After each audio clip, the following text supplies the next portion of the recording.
The story originates in one of the school lessons.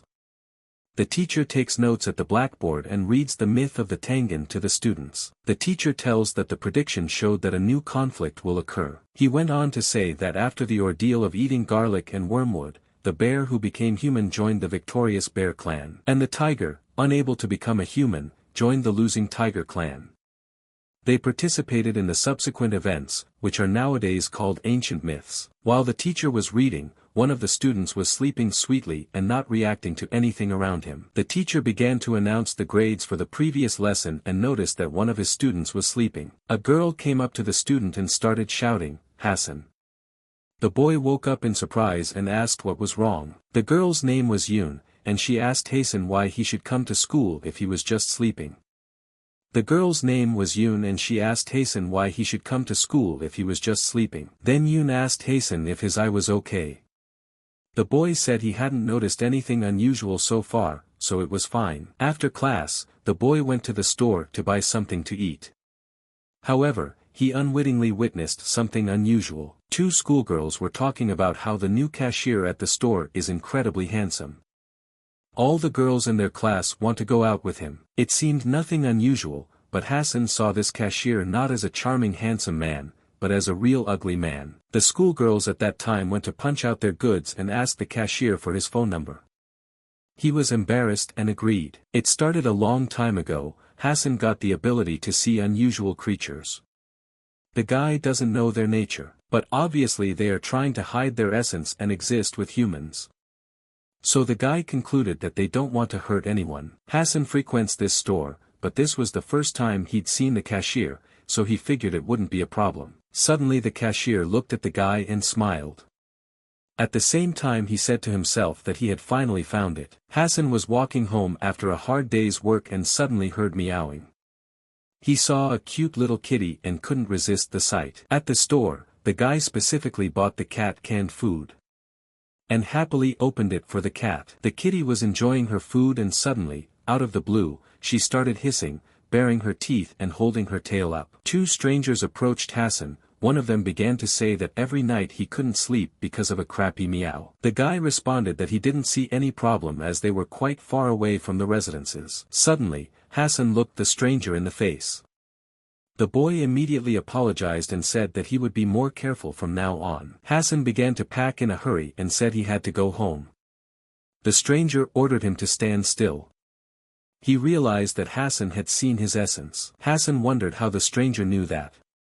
He realized he was in trouble and needed to get out of there. So the guy made the decision that he needed to run as fast as possible, and as far away as possible. The stranger laughed and shouted after Hassen that it was useless to run away. Suddenly his fingers turned into snakes. The snakes caught up with the boy in an instant and began biting him in all sorts of places. Hassen began to scream in fright. The boy fell to the ground exhausted. The freak said he'd weakened the poison, but even that dose would take a couple minutes to reach Hassen's heart. Then he ordered the guy to show his essence if he cared about his life. After all, no one could help him anymore. The freak began to shout and address Hassen, nicknamed the Tiger. The guy did not understand at all what was going on and why he was called that. Hassen thought he had been confused with someone else. He felt incredible pain and did not want to die like that. Suddenly, a huge tiger with glowing eyes actually appeared over the guy's body. The boy was shocked and couldn't understand if this was the last thing he would see before he died. Hassen remembered that his favorite animal was a cat. At this time the ugly man was glad that this time the monkey was not wrong. Now it was clear to him why the tiger could not be found. He was inside the man. The tiger carried Hassen's body. He apologized to the boy for putting him through the suffering, and asked him to wait a little longer, as he had to deal with those freaks. But the tiger promised that it wouldn't take long. The animals decided to attack the tiger, counting on the fact that it had just awakened and was still weak. The tiger quickly disposed of the two mutts of the ringleader. Then the serpentine decided to send his snakes to the tiger. The freak told the tiger that he could hardly kill him, but paralyzing him was a real possibility. The tiger crushed the unfortunate snakes with one hand. He replied to the freak that he had a snake's tongue and no venom. The tiger began to pull the serpentine man towards him, grabbing him by the snakes he had let fly. However, the ugly man instantly dissolved and managed to get away. The tiger then turned back around and saw the boy's body and the kitty who hadn't left his side the whole time. The next morning Tiger got up before everyone else, and decided to come to Hassen's house.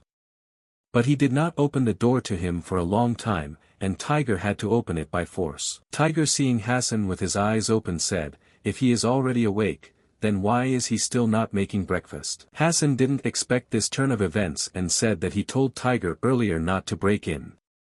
And let him, he calls him Hassen. Tiger thought about his name and said Hassen or Hadal, whatever, he was very hungry. Hassen wondered if this winner and that guy were the same person. How could one be so ravenous? And now a week has passed since the incident, but he still doesn't understand what really happened there. He doesn't remember anything after the snake attack, but he also has a hard time believing his stories about what happened in the past. Tiger asked Hassen what he was looking at him for. After all, he had said earlier that he was very hungry. Hassen was very lazy to go make them some food. He slowly got up from his chair and told Tiger to wait a little while. Tiger looked at the guy arrogantly, and saw him out of reluctance, go to make them some food. Tiger began to hear strange noises coming from the room. When he turned around he saw a cat taking its food. Hassen cooked them fried eggs without thinking for a long time. He was curious and asked the boy, "So he's a tiger from Tangan mythology? Is the tiger the one that ran away because it couldn't finish the wormwood and garlic?" At this time Tiger took the cat's bowl of food and asked the guy what he was talking about.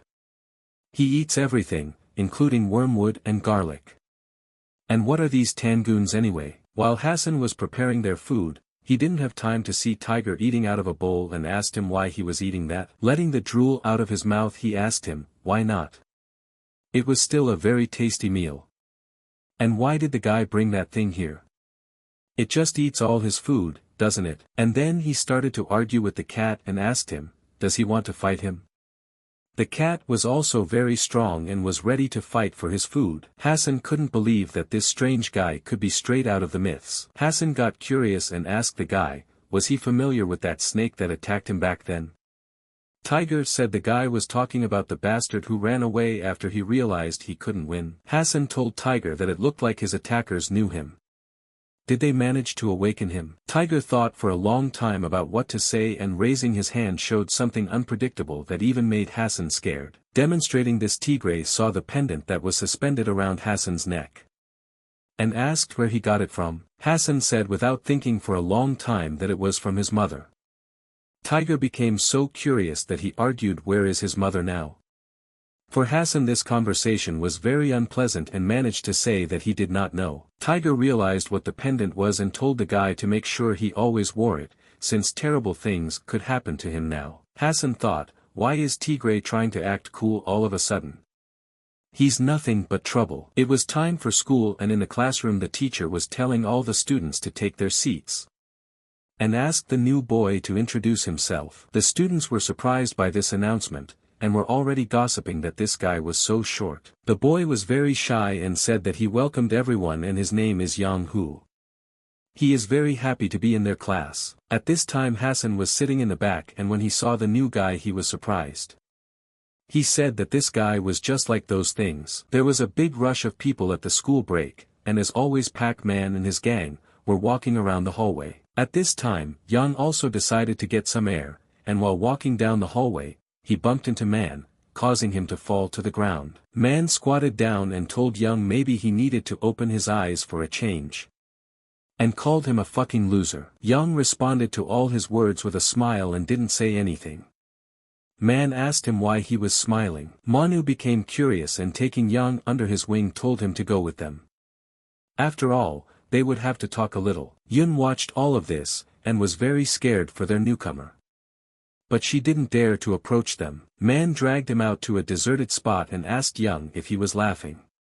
Now they need to see if he'll keep laughing when he's beaten half to death. So Yang decided to say something and said that he was very bored. But Man didn't understand what he meant at first. Yang asked him, why do all bullies bully the same way? The bullies asked him, is he out of his mind with fear? Man didn't allow such insults in his direction, and attacked from behind shouting for the piece of shit to stop. Yang turned around on him and showed his true appearance, in which he was very scary. That man chilled with fear. Man slowly drooled from his mouth and asked, "What is happening to him? After all, he can't move." The voice the guy heard in his head was telling him to kill them all. But Yang tried to resist, and told him to stop. Man's men stood aside and seeing such a picture asked him, what else is he doing there? At this time Yang sang him a song to which he carried out all his orders. And the first order was that he should take hold of a chair. Man couldn't control his actions, and along with the chair pounced on his guys. The boys asked what had gotten into him. Out of fear, they were begging for someone to stop him. Because Man is out of his mind. He can't hear anything. Man didn't stop at one of his guys, and finished them all off with his chair. And Yengu ordered him to do it. Man didn't realize what he had done and stopped, sighing very heavily. While Yang watched everything, and smiled. But Yun didn't leave it like that, and followed them too, seeing everything. Yun didn't say anything again, and after class, she caught up with Hassen. The guy asked her, what was the rush? Yun tried to tell him, and started saying the guy's name. Suddenly, Yang himself suddenly came in and asked what about him. Yun looked at him, but saw nothing even close to his essence of the real him. While Yang was smiling, Yang said that anyway Hassen, where is his house located?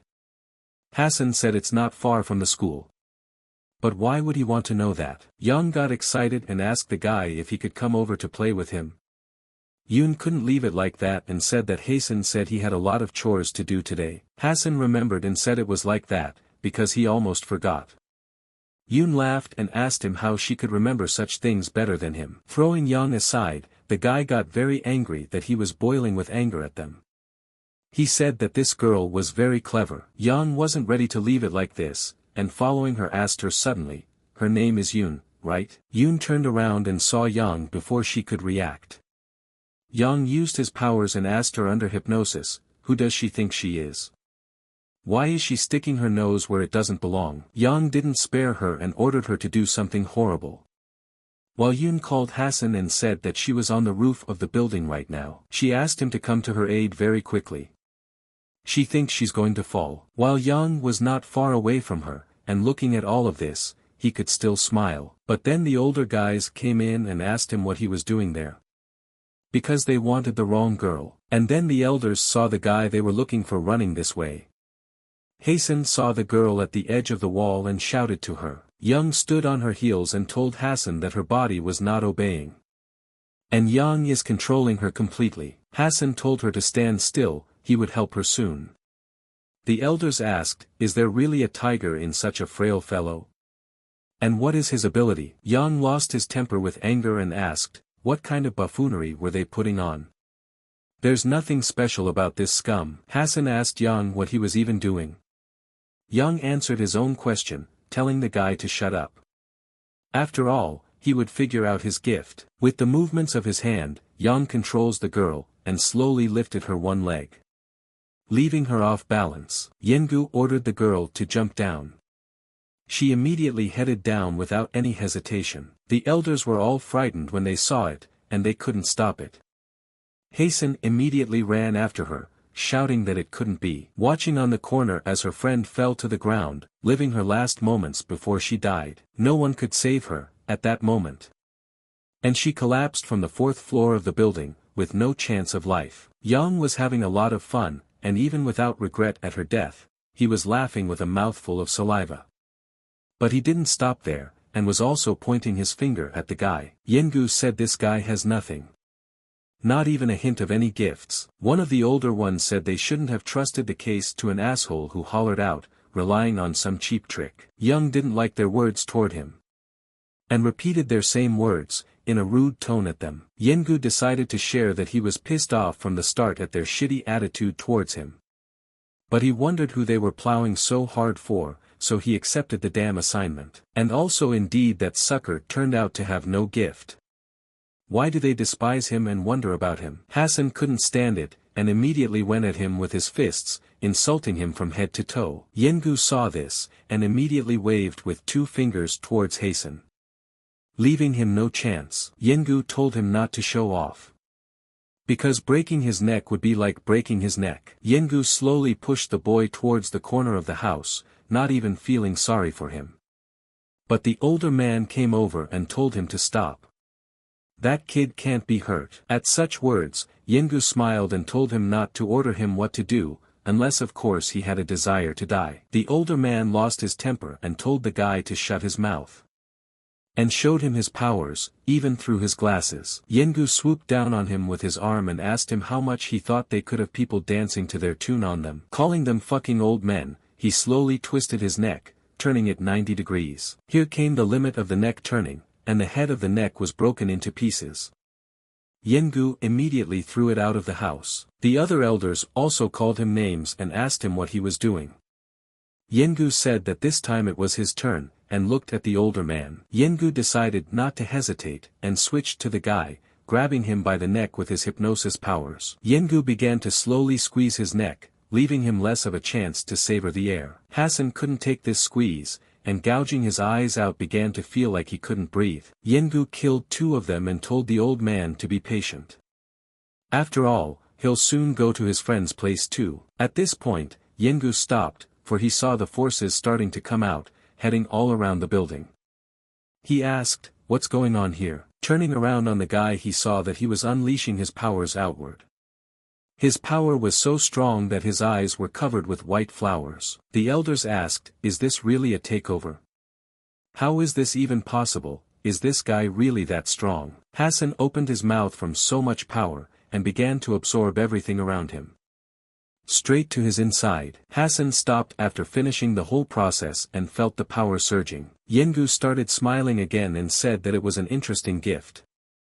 Let the boy take a chance and attack. Yengu used his strength while attacking himself and said no matter how hard the guy tries, he can't do shit. Hassen decided to get rid of this guy, and unleash all his power on him. Yengu didn't expect such power, because he was sure of himself, but he was wrong. Yengu realized that his illusion had been shattered. Hassen had captured him completely, and began to abuse him himself, breaking his arms over and over again. Hassen was surprised at what was happening and realized that his power had the opposite effect on this guy. Hassen broke all of his bones and raised him in front of him, asking why he had done this to Seo-jin. And now he couldn't be forgiven for such a thing. Yengu asked, "What forgiveness? Does this guy really think victory is on his side?" Don't let Han-sun get fooled, he didn't win. When his girlfriend was dying, he couldn't do a damn thing. Han-sun could not stand such words, and immediately punching him with all his might told him to say goodbye to the last of his life. Yengu flying at the speed of light into the wall asked, "Was this guy really that strong?" After breaking the floor of the wall with his body, Yang fell down without moving on the living body. But Hassen didn't stop there, and immediately attacked him the moment he opened his eyes. Hassen didn't care about his life, and stamped his fist right into Yang's head. This time, too, the guy broke the entire wall, and fell off the building. As he fell, Yengu even managed to insult the guy. But he didn't have much time as he immediately crashed into the ground. With his head held high, Hassen stood on the edge and regarded his corpse. And then he saw his body begin to lay out and turn into energy. Han-sun saw that kind of energy being directed at him and realized it was his. Han-sun didn't want to accept it and was running away saying that even Yangu's energy was being absorbed into him. The energy started to cover him completely, but the guy said he didn't want it. The boy's body wanted to take him in on its own, and this time Hassen was powerless to resist. The senior looked at it from the sidelines and asked, "Did this guy really swallow him up too?" And at that moment some pebbles fell from the top of the building, and the elders were surprised by it. It was Tiger. He looked around the building and said it was a sick mess. The elders heard his voice and shouted that Tiger had appeared. The elders got scared and shouted that it was a tiger and it had come. And now they had to get out of here. Tiger saw that Hassen was lying on the floor and not moving. Immediately he pounced on the older man, standing up with his forepaws. Tiger did not play with them, and grabbing one by the throat told them to answer the questions posed. But Tiger only got their spit. He asked them once more who they were. The older one said nothing, and this was followed by his collision with the ground. Going after the other one. One of the older ones said they were just servants, they were ordered to find out everything about this kid. Tiger became curious after these words and asked who ordered them. But out of fright the elder said that they could not be told. The tiger grabbed him by the throat, too, and held him suspended over the abyss. The older man tried to tell him to stop, but he could not get all the words out. Tiger's patience was reaching its end and told the guy to speak up now. The elder made up his mind and said that they were working for the Night Demon clan. Tiger immediately thought that clan. It was located in the center of the city, where it was very crowded. And on this night, this club was filled with young people. The club was so famous that all the DJs in town wanted to show off their skills. On this podium, one of the girls was standing over the dance floor and said they were having fun. A man came up and said that he had found out something about the DJ. It's DJ Miho, who's been gaining a lot of popularity lately. The girl asked, "Is he really a guy?" The man said that's right. And he's also called the nine-tailed fox. The girl heard about it and immediately thought about it. It was the head of the Night Demon clan. The clan head told her men that it was time for them to move out. Immediately arriving in the room she asked the guard, "Is everyone in place?" The guard said confidently that everyone was. As she entered the meeting room she said she hadn't seen everyone in a long time. They had all matured so much. At this time, the guy watching the tangle thought, "Where are these blazers hiding?" It was a nine-tailed fox pretending to be a DJ. DJ has applied his ears, for better listening rooms, until he can find the right room for him. The head of the clan said it wasn't exactly according to plan, but they found him. And then one of the upstarts told them to get him here sooner rather than later. The upstart said, "Speaking of the tiger, surely the head would be able to subdue it?" The head confidently said that it wouldn't be difficult for her, and it looks like the upstart is trying to slip away from the problems. The upstart asked, "Trouble?" The chapter said that instead of protecting the kid, somehow the seals were broken. And because of that, that gang was able to stay in the shadows. People said the tiger was the strongest alien in history. Is she sure she can handle him? At the answer, the head began to laugh loudly. People asked her why she was laughing. The head said that she was apologizing to Matsuoka. Matsuoka said that the point was that Tiger was the strongest. But that was in the past. And then they heard strange sounds outside the door, as if someone's bones were breaking. The head asked security what that was about. Security had the guy by the scruff of the neck and said the DJ was eavesdropping outside the door. DJ asked what was the matter. After all, he was just looking for the restroom. The head got angry and saw the real nature of the guy. DJ said he was exposed. DJ didn't have time to turn around before he suddenly saw the head in front of him, who pounced on him with an attack. The head sealed him to the ground and asked him where he came from. And what does he want here? DJ was very calm and told the chapter that she was good. Her beauty is not for show. The head didn't stand for it, such disrespect in his direction, and with a kick of her feet she slapped him so hard that the wall began to crumble. DJ stood up again with a smile on his face and said that she punched him normally. And suggested to her that she should play with Ni. The head asked him if he was looking for a fight. DJ realized he could handle them all, but decided to run away for some reason. The head ordered his men to run after him. Running away DJ could even look back, but also saw that he was being chased and now he would soon need to act. DJ saw that there was a glass wall in front of him and with all his might he jumped through it, shattering everything around him. The others stayed on the other side and yelled that the guy was a freaking rat. DJ realized he could do it and landed on the ground. Turning back he smiled back, but then from the side he saw the clan leader, already here and about to launch an attack. DJ realized that he would need to dodge such a stealthy attack, and immediately set about doing so. From each of her attacks, he could dodge and even did it very nicely. While the people of the chapter watched from a skyscraper, DJ decided to show off in front of her, and immediately dodging the attack, he did a backflip. Landing on his feet DJ said it was his turn. And immediately used his fire powers. The head seeing such a strong stream of fire was unable to react, and simply covered her face with her hands. The head wasn't made of dough either, and endured all the pain. DJ was surprised and said she withstood a direct hit. The head smiling through the force said this fire.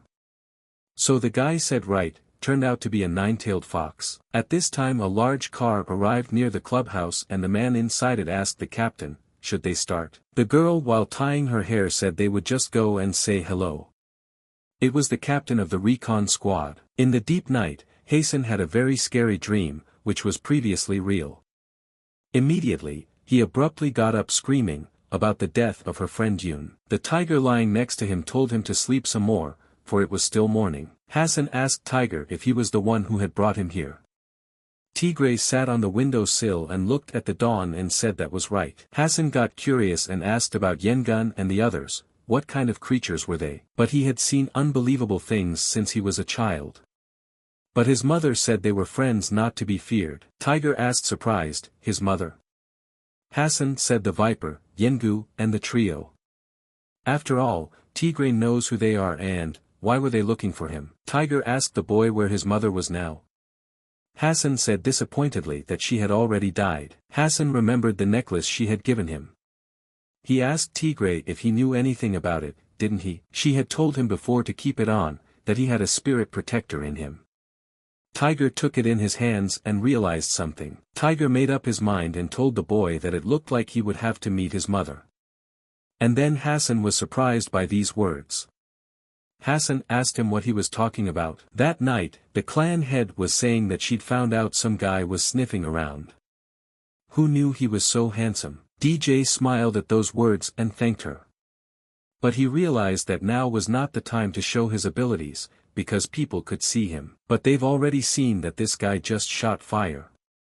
They need to call the police immediately. DJ pulled the head's gaze away, and after waiting for the right moment, abruptly fled the scene. The head turned around and saw he was gone and said he was a very slippery bastard. She got really angry too, and immediately ran after him to keep him from getting away. Her strength was so great that she almost overturned the car. As she flew up into the air, she saw something and assumed it was fire. And then DJ launched his fire attack. A beam of fire pierced through the head of the clan, and the bright light of the beam headed towards the atmosphere. But the head realized that she had enough strength to resist this boy. She managed to dodge his attack, and then grabbed him by the neck smiling right into his face. DJ seeing that he couldn't answer her realized that she had gotten a lot faster and there was no way to keep up with her. The head had little to do, she was able to strike so hard right at DJ with such tremendous force. DJ felt that this was over the top. And immediately did a backflip so as not to do too much damage to himself. The head of the clan couldn't leave him so easily, and immediately went to attack. And that's when DJ realized they were in trouble. Dealing so much damage in a moment, the entire building shook, and beams of light were sent throughout the city. A girl came to the scene.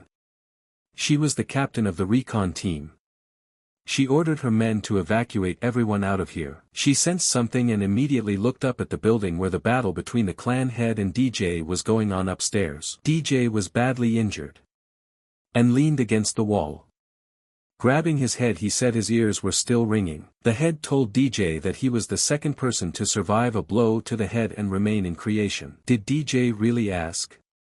He would like to see the first person. The head said he wasn't a man he'd be lucky enough to meet. And then DJ used his fire hands and covered his face. The clan leader asked, is he trying to escape again? DJ realized he had to do something, and immediately took to the sky, using his fire. DJ started to turn into a fox, and was very happy about it.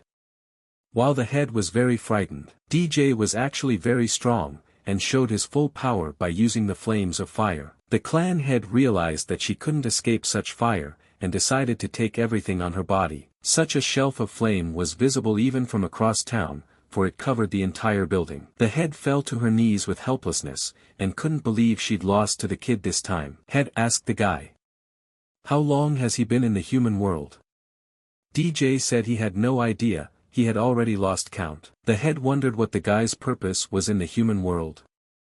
DJ said he needed to find out something, from her master. The head hearing these words improved, and said with a loud laugh that the guy wouldn't wait for it. But then the police got to the building, the squad leader told them to put their hands behind their heads. And no sudden movements. The clan head asked the guy if he had been their doormat for long. DJ told her who she was holding, a nine-tailed fox. The clan head said that next time she wouldn't let him go so easily.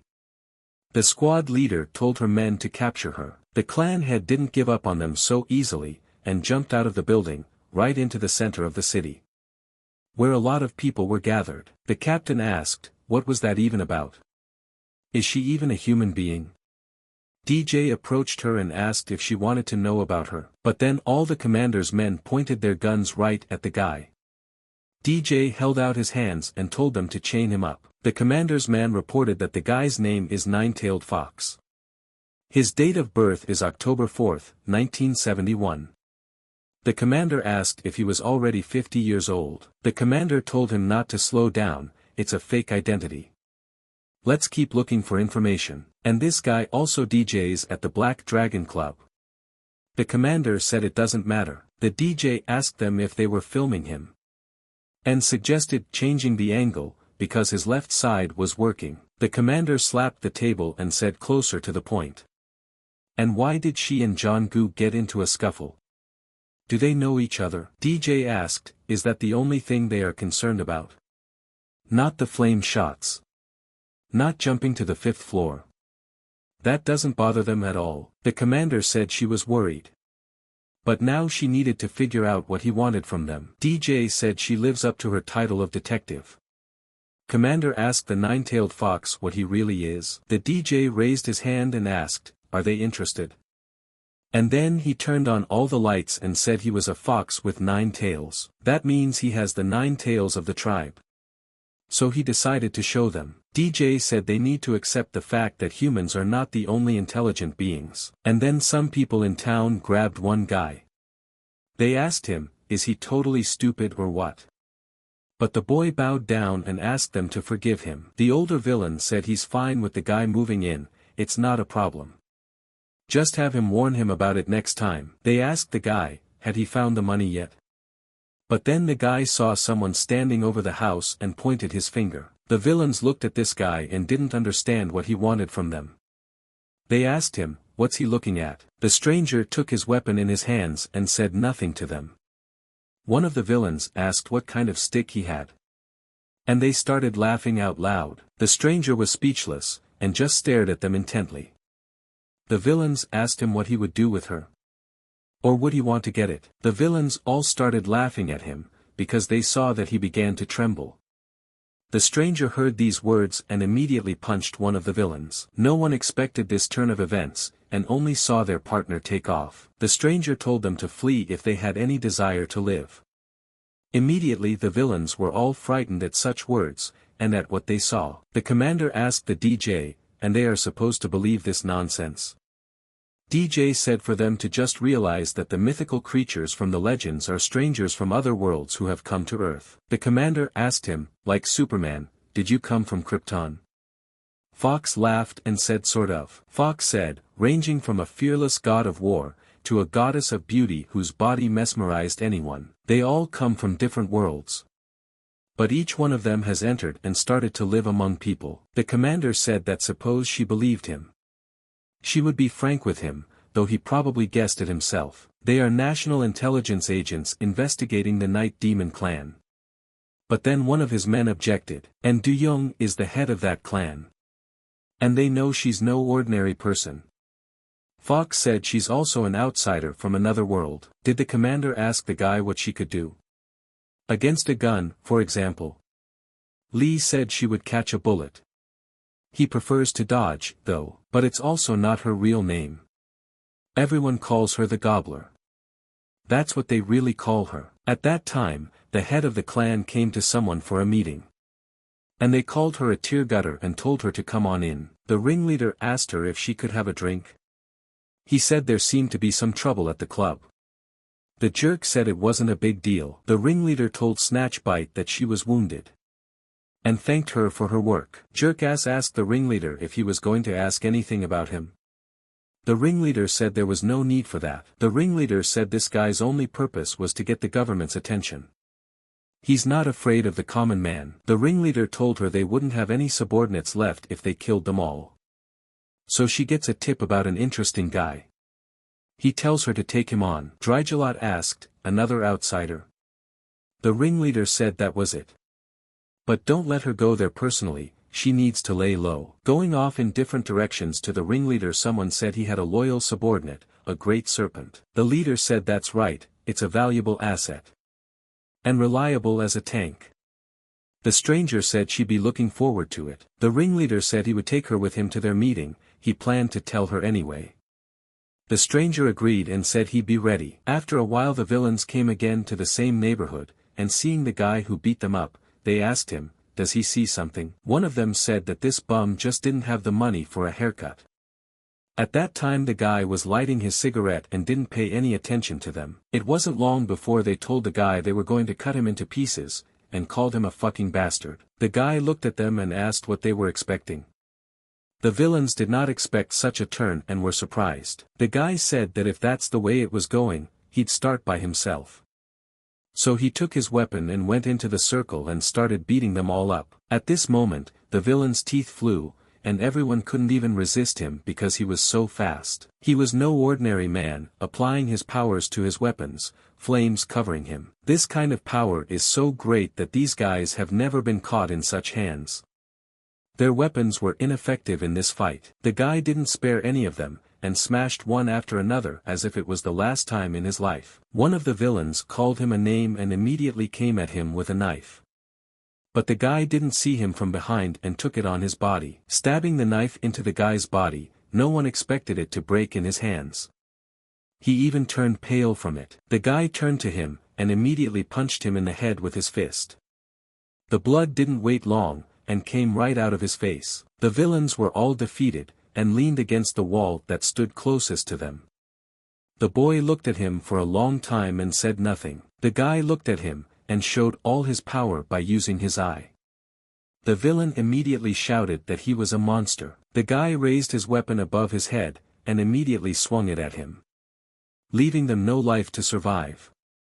As he sat on top of one of them, he immediately lit a cigarette and said that he had a lot of fun. But then Dryjaglot came to him and was surprised at what she saw.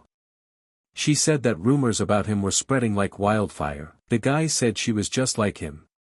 Let him attack right away before he did it himself. Jerkass said for him to put his weapon down, she was here to talk. 2 days later, Hassen was riding a train somewhere, and looking out the window he was thinking about something. Immediately he remembered Tiger saying he would have to meet his mother. Tiger said that 5,000 years ago he was sealed inside that necklace. Or rather, he sealed himself inside it. Further waking up in the impenetrable darkness he had been in unconsciousness for ages. And now he needed to find out what had happened in his absence. And he also needs to understand why he's holding that necklace. After all, he won't rest until these questions are answered. Seriously asked a surprised Hassen. After all, he already looks pretty calm. Can Tiger explain something? What was that power? Well, the one he used in the fight with Yengun. After all, he can't repeat it no matter how hard he tries. Tiger said he didn't know. But the guy's definitely human, but he's not easy. But maybe it has something to do with how he got hold of the necklace. Hassen said maybe he's an outsider too, like Tiger. Tiger said it couldn't be. How could there be such a weakling among the outsiders? Tiger said they can recognize their own kind. He could sense them if they came close. And then he stood up abruptly, staring fixedly at one point. He didn't attack him immediately, he just waited for the stranger to approach them on his own. But only he saw the shadow of its existence. The stranger took a couple steps toward the boys, and Tiger immediately put his abilities to use. This was the guy who took out the group of baddies on the street. Tiger told Hassen to move toward the exit. Hassen didn't understand at first and asked, right now? The guy just smoked his cigarette and smiled. But Tiger told him to run away. Tiger realized that if they started here, they'd hit the guy behind him. But the guy just stood there smoking. Tiger picked it up and realized that his best solution was to get the hell out of here. And not put him in danger. But then he tried to run away with Hassen, and used his powers to do so. Hassen saw the stranger attacking and shouted for Tiger to dodge. The Tiger left the guy aside, and showed his full nature. He managed to dodge the attack, and didn't hit the guy. Tiger asked him, is he from the demon clan again? The guy said nothing, and tried to lift his mask. Tiger gathered all his strength in his fist, and immediately kicked him in the body with all his might. And finally kicked him. The tiger stood over him like a father, and the boy couldn't do anything to him. He just held on to his weapon, and watched. The guy losing blood from his body said he didn't recall his face. Tiger said he's new here.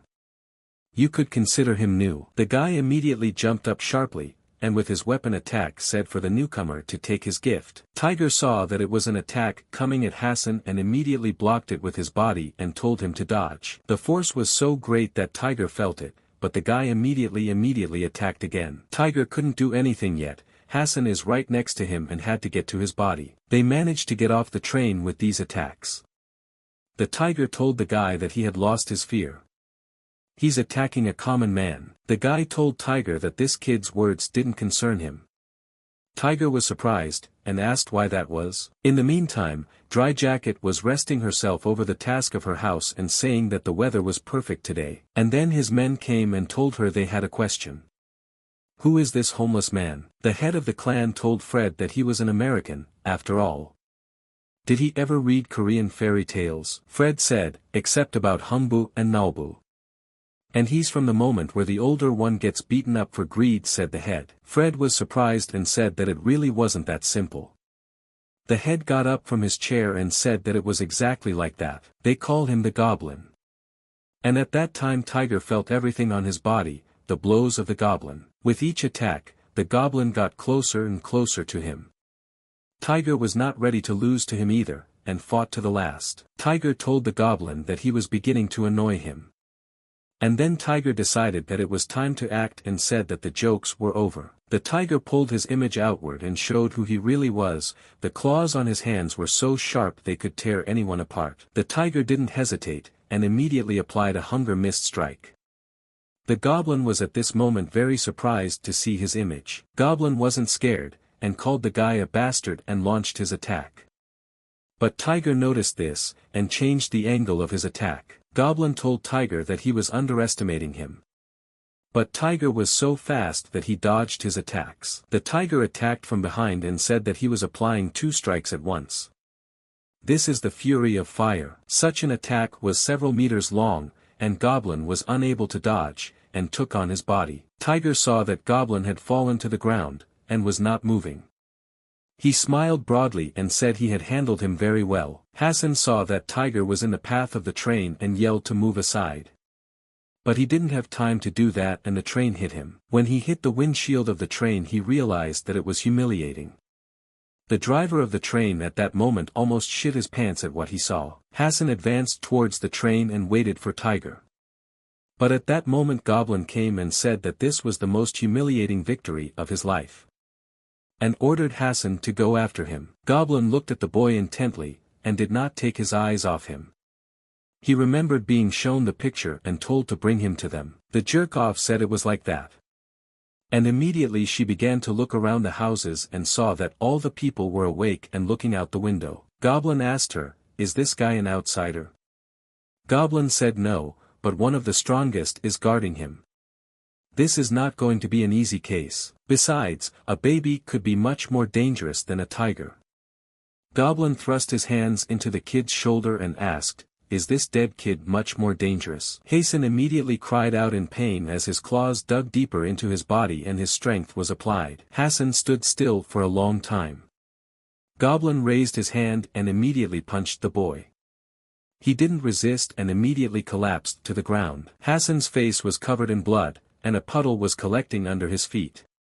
Goblin asked, "Does he know how to hide his powers?" Hassen immediately became angry and sank his teeth right into his hand, not missing this opportunity. Goblin didn't even scream after that, and easily punched the guy once more that he flew back a few meters. Hassen survived this blow, and seeing that the villain was far away decided to run away. But Goblin looked at this, and immediately ran with more speed, standing right next to him. Goblin didn't waste any time, and immediately knocked him out with a single blow. He asked the boy, did he have the nerve to run away?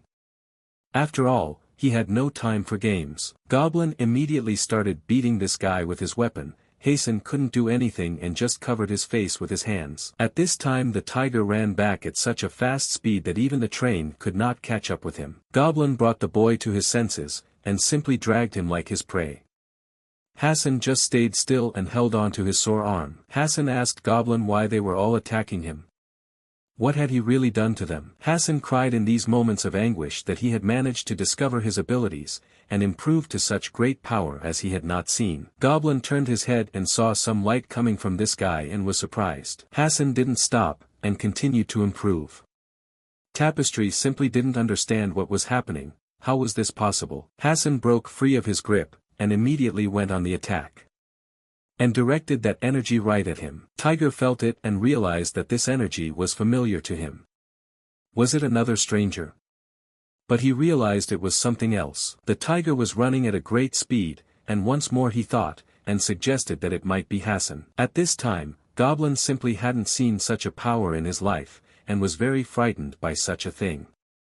After all, he didn't understand what this kind of power was. Hassen was so strong that he simply took control of Goblin's entire body, and was breaking every bone in his body. Breaking it completely, and kneeling down on his knees Hassen wouldn't let him go. And slowly devoured his full energy. Once in the subconscious world, Goblin said he wanted to atone for his sins. To those who were missing limbs, to those who have been wronged, to all those who have to live in the shadows. Is this really how he's going to die? Goblin opened his eyes and saw a train coming at him, and immediately managed to step aside and save his life. And that's when Tiger came to him. He was so angry he was ready to tear Goblin to pieces. They looked at each other from both sides for a long time. Goblin was very scared, and didn't know what he should do next. Tiger asked Goblin, does he have a last wish? And how dare he hurt this guy? Two people were headed for the lab on the passageway, and upon entering they were met by a boy and greeted by the great serpent. Snake said he could tell by the boy's grin that the results were good. The boy laughed and asked, is it really that obvious? Tear gut, this is their first time meeting, isn't it? His name is Hua Tao. When she heard his name, she immediately wondered if it was the healing god Hua Tao. You wouldn't know it by looking at him. Hua led them to the computer and told them that some difficulties had arisen. First, they collected a blood sample from the tiger's blood vessel, and inject the highlighted DNA into the test subjects for observation. Snake asked, and what happened next? Hua laughed and said that the result was beyond their expectations. Let him see for himself. Strength, dexterity, reaction, regeneration have been tested. Absolutely all indicators have improved. Snake was pleased and said that was what they needed. Hua said there were still some problems. After a while, the subject's physical performance decreases, and the effectiveness of repeated administration of the drug decreases. After 24 hours they return to their original state. It's the special pathogenesis that's secreted into the young man's body. And to improve the pattern, the boy needs here, said Snakes. Hua said that's exactly what it is. Snakes asked what's wrong with this test subject. Hua said the body is rejecting the drug, but is extremely unstable right now. Snakes told Hua to wake him up. He wants to say hello to him. Hua said he was honestly surprised. Who would have thought that a mere human would have such an ability? In 2,000 years of research, I've never seen such a thing. Could it be that the heavens were mocking him like this? The serpent smiled and said no one knows. This could be a warning to them. After applying all the techniques the subject woke up, and opened his evil eyes.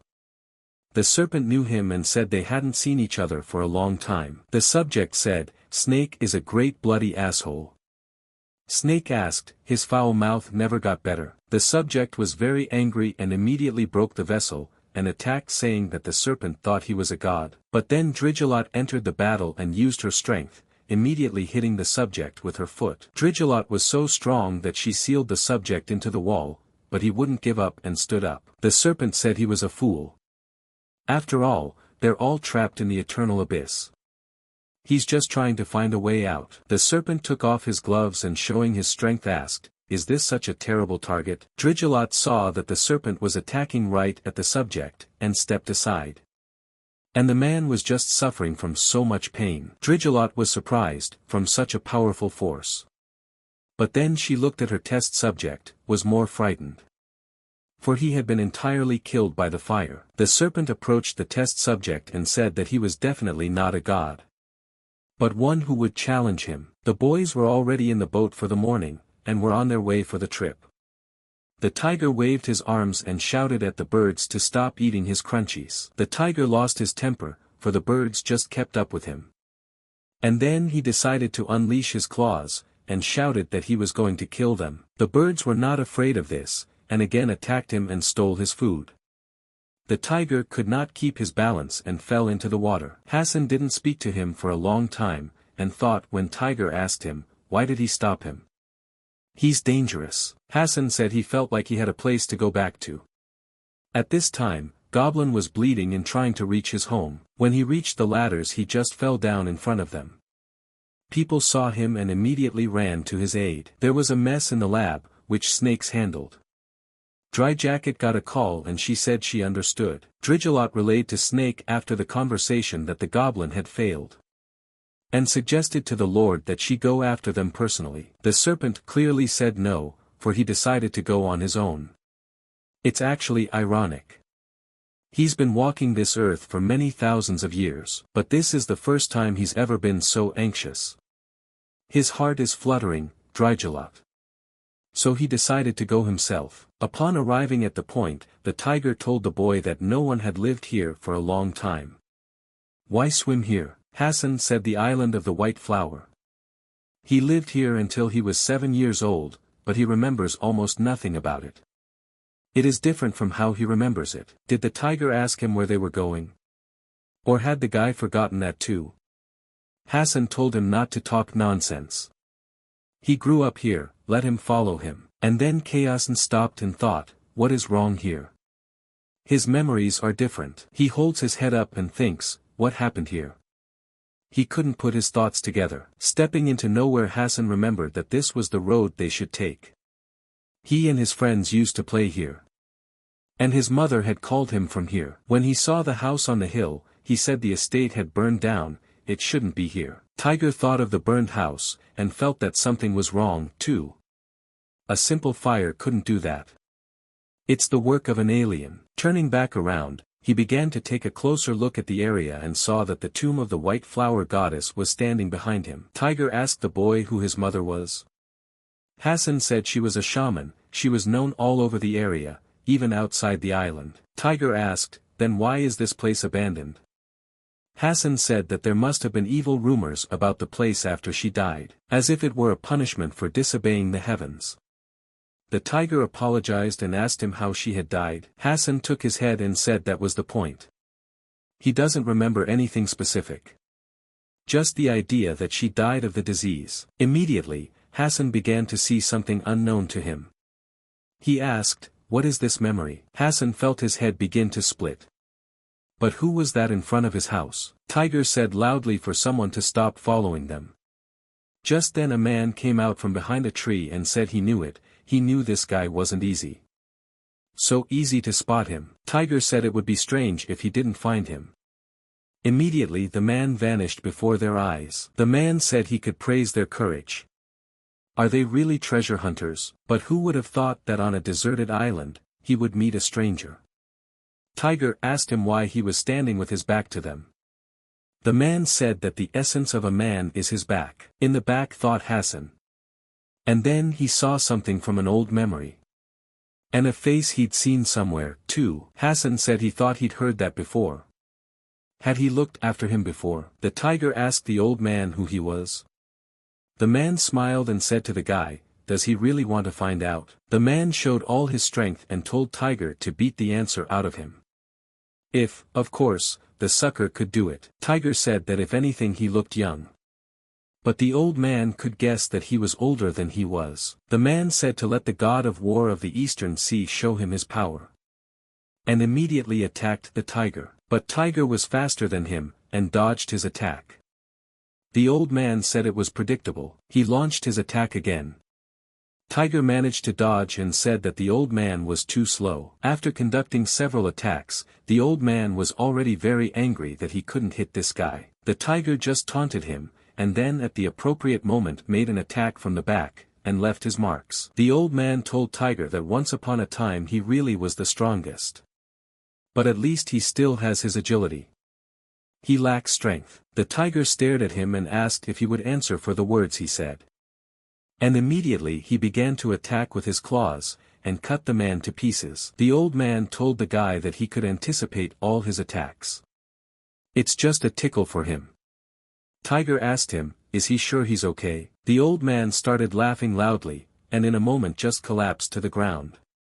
Tiger asked him, now would he tell them who he was? The old man didn't move for a while, and then Tiger came closer to him, and the old man let his fist attack at him. This attack was so strong and unpredictable that Tiger had no time to react and flew into the air. The old man asked the boy if he wanted to hear his story. Now he's gonna tell him his story. Tiger grabbed his chin and said that was interesting stuff. Immediately he shouted at the old man to get serious. The tiger saw that he wasn't paying attention to him and immediately swooped down on him with his claws to teach him a lesson. The old man sensed this, and immediately used his abilities, pulling out a few of his secret abilities. The tiger stepped aside, because those wooden things were getting to him. And then a wood appeared right under him and attacked. The old man told him not to be afraid, for here he is always ready for him. That's his totem rule. Hassen asked him, did he summon totems? The old man turned angrily and said loudly to the guy, and what did he think he was sitting on? Isn't it obvious? He summoned 30 pieces. Hassen called the old man Uncle Totem and asked, haven't they met before? Maybe he knows his mother. The old man took Hassen by the head and said that it had been a long time since they had seen each other. He had waited so long for him here. The old man led them into the shelter and said that he would now begin with a greeting. Let the boys come through. Going deep into the cliff, the old man showed his hand and said his mother is here. Let him greet his mother. Hassen was surprised to see his mother's portrait. So the old man decided to bring them to the totem's house. The old man started laughing loudly and told them to settle down. Tiger asked him why he had to put on this concert. Hassen treated the old man for the cuts that Tiger had inflicted. The old man told the lad that he had started it himself, too. But would he have known the excitement he had? The old man turned back and looked at Hassen and saw that he had grown up. For 10 years he had no peace. It was like being surrounded by an impenetrable darkness, unable to leave the island. But now there's no trace of her. Hassen said to ask the old man to tell him how his mother died. The old man asked him what he remembered. Hassen said only small snippets. How they took him away, a terrible downpour, lightning striking the house, and the silhouette of a man watching. Starkey decided that he would follow his fate and tell all. The old man relented and told the guy to listen carefully. The old man asked someone if he could stop him. The woman said that the man is going to become a dragon, and is capable of doing so. She is not sure he will win. And in a situation like this, he can't protect Hassen. Let the old man put aside the little things and think about the important things. The old man asked, what small things? The woman said that countless generations have guarded the necklace, it is the most important. But then little Hassen came and greeted everyone. The woman told Hassen that she had a present for him. Little Hassen smiled and told his mother to give it to him. The woman showed the pendant and said it was special, one that would protect him in times of need. But he must not take it off. Hassen asked, is there something else for him? The old man asked the girl, could they wake him up? The woman said the tiger would be released sooner or later. But it's not her destiny. So let Uncle do as he's told. It's also a hunch, but a child can awaken it. It is only a matter of time and desire. Hassen asked who was going to be the dragon. His uncle told him it was his mother's enemy. And his name was Imogi. At this time, a guy was running down the alleys from the villains and yelling for them to leave him alone. It was Fox. He asked the guy why he was running away. He just wanted to talk to him. This guy turned out to be a stranger and yelled for Fox to stay away from him. Fox asked him if he'd seen the tiger's awakening. Did he happen to know where he was? In ancient times, the tiger and bear clans fought over this land. The captain said that this myth is still known. Lee said she wasn't being completely truthful. Some details were kept from the humans. This is the instigator of the war. The head of the Tiger clan is the god of war of the East Sea. The captain said that the Tiger clan lost the war. Fox said that he disappeared at a crucial moment. Thanks to that, the Bear clan had a chance. Captain asked, does he mean he's going to Izzy at this particular tiger? The Fox said that was correct. The Night Demon clan broke the seal and wants to use its power. The captain said then they need to stop them immediately. Fox said it was not a fact that the tiger would be on their side. He might join the Night Demons. The captain became more and more curious and asked what would happen then. The Fox showed his powers and said he would kill him. The captain called him a fool and told him to stop flaming out so suddenly. Whereas on the island, Tiger said he'd been waiting 5,000 years for this battle. And then he snapped at the bear totem. At this time, Hassen was also practicing, and at one point got distracted by Tiger. Uncle flushed him with water and told him to stay focused. Uncle smiled and decided to joke that there were no waterfalls on the island and that would do him just fine. Uncle told Hassen, he knows he has special powers. But even good weapons need sharpening. Hassen said he heard everything and will try really hard to do it. His uncle told him he needed a run first. On the first day of training, Hassen didn't shovel out, and stupidly fell over from helplessness. The first week of training they started practicing hard. His uncle told him that now they would be practicing strength training. Rest after 100 reps. After 2 weeks of training, the guys had improved their strength, and decided to all sit down to eat together. Here it was, a month of training had already passed, Uncle was still practicing, and the boys were sitting asleep on the rocks. Hassen retreated to a secluded spot and realized he needed to master the abilities he had absorbed, and to use at any time, and then he went into his subconscious, and seeing the memory of Seo he told himself to calm down. He began to put a new spin on things and said he had to always keep calm. Entering the room with memories, Hassen said that this stranger was an ordinary person. That's all the Bear clan can do, crumble to ashes. And then he saw himself running to his mother with screams and tears in his eyes. So Hassen found the very stream he needed. And in its place there was an explosion. Tiger saw it, and did not understand what had happened. They caught Hassen and held him tightly. Tiger asked what was wrong with him. Uncle said that one of the captured souls rebelled when he used the power. Is it the dead bastards affecting his mind? Uncle didn't understand it himself, but said it looked like it. Uncle realized that such a thing could not be a part of Hassen. What a monster he had absorbed. And then Hassen snapped and attacked Tiger. Tiger dodged the attack and said that he might be able to absorb a couple psychers, but where did he get that kind of power from? The tiger managed to grab his hands and was telling the old man to calm him down somehow. He has strange eyes. The old man asked Tiger what he said about the eyes. He looked at them himself and said they were the eyes of the stranger. The old man realized that Hassen had the upper hand on him. If Hassen didn't wake up. Tiger tried to resist and asked what was wrong with the bastard. Where did an ordinary man get that kind of power? The old man told Tiger that he probably already knew about it. A secret heavenly technique that the god endowed the Bear clan goddess with. Tiger asked, really it's the ability to absorb and utilize the abilities of dead strangers. It markedly increases strength. Tiger understood everything and said that means Hassen is the last successor of the Bear clan. Uncle said that was right. Uncle said to help him wake up while he was still capable of it. Tiger said through anguish that he would get him down sooner. The tiger decided to use his strength against him too, and at the appropriate moment, he too grabbed him by the neck. Uncle asked Hassen if he could hear. Let him not dare to lose to the freak inside. Remember the real you. He can do it, he can do anything. Hassen sank back into his memories and saw who had gotten his mother killed. His mother apologized to him and told him that sometimes they can't choose the path their lives will take. Surely he would curse her every time he had to face his hard lot. Even so, she can't change fate. Hassen heard all these words, and immediately fell on her lap with tears in his eyes. And cried out to his mother. Hassen began to change completely and there was an explosion. Uncle told Tiger to watch.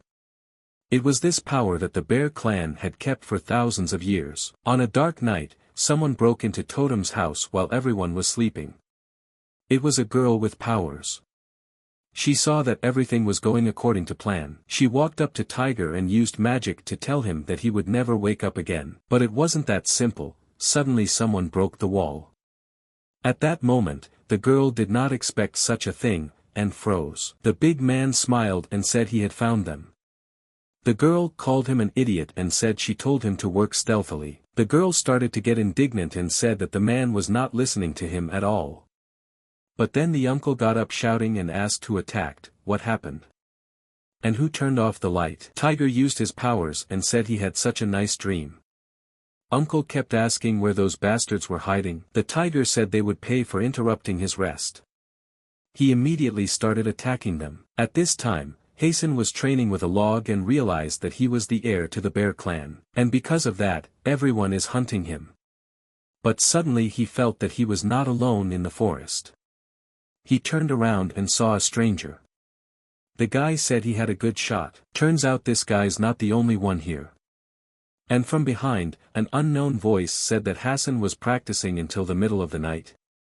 Where did he get that kind of hard work? The guy said that's right, because Hassen is just a tiger's vessel, clearly everything.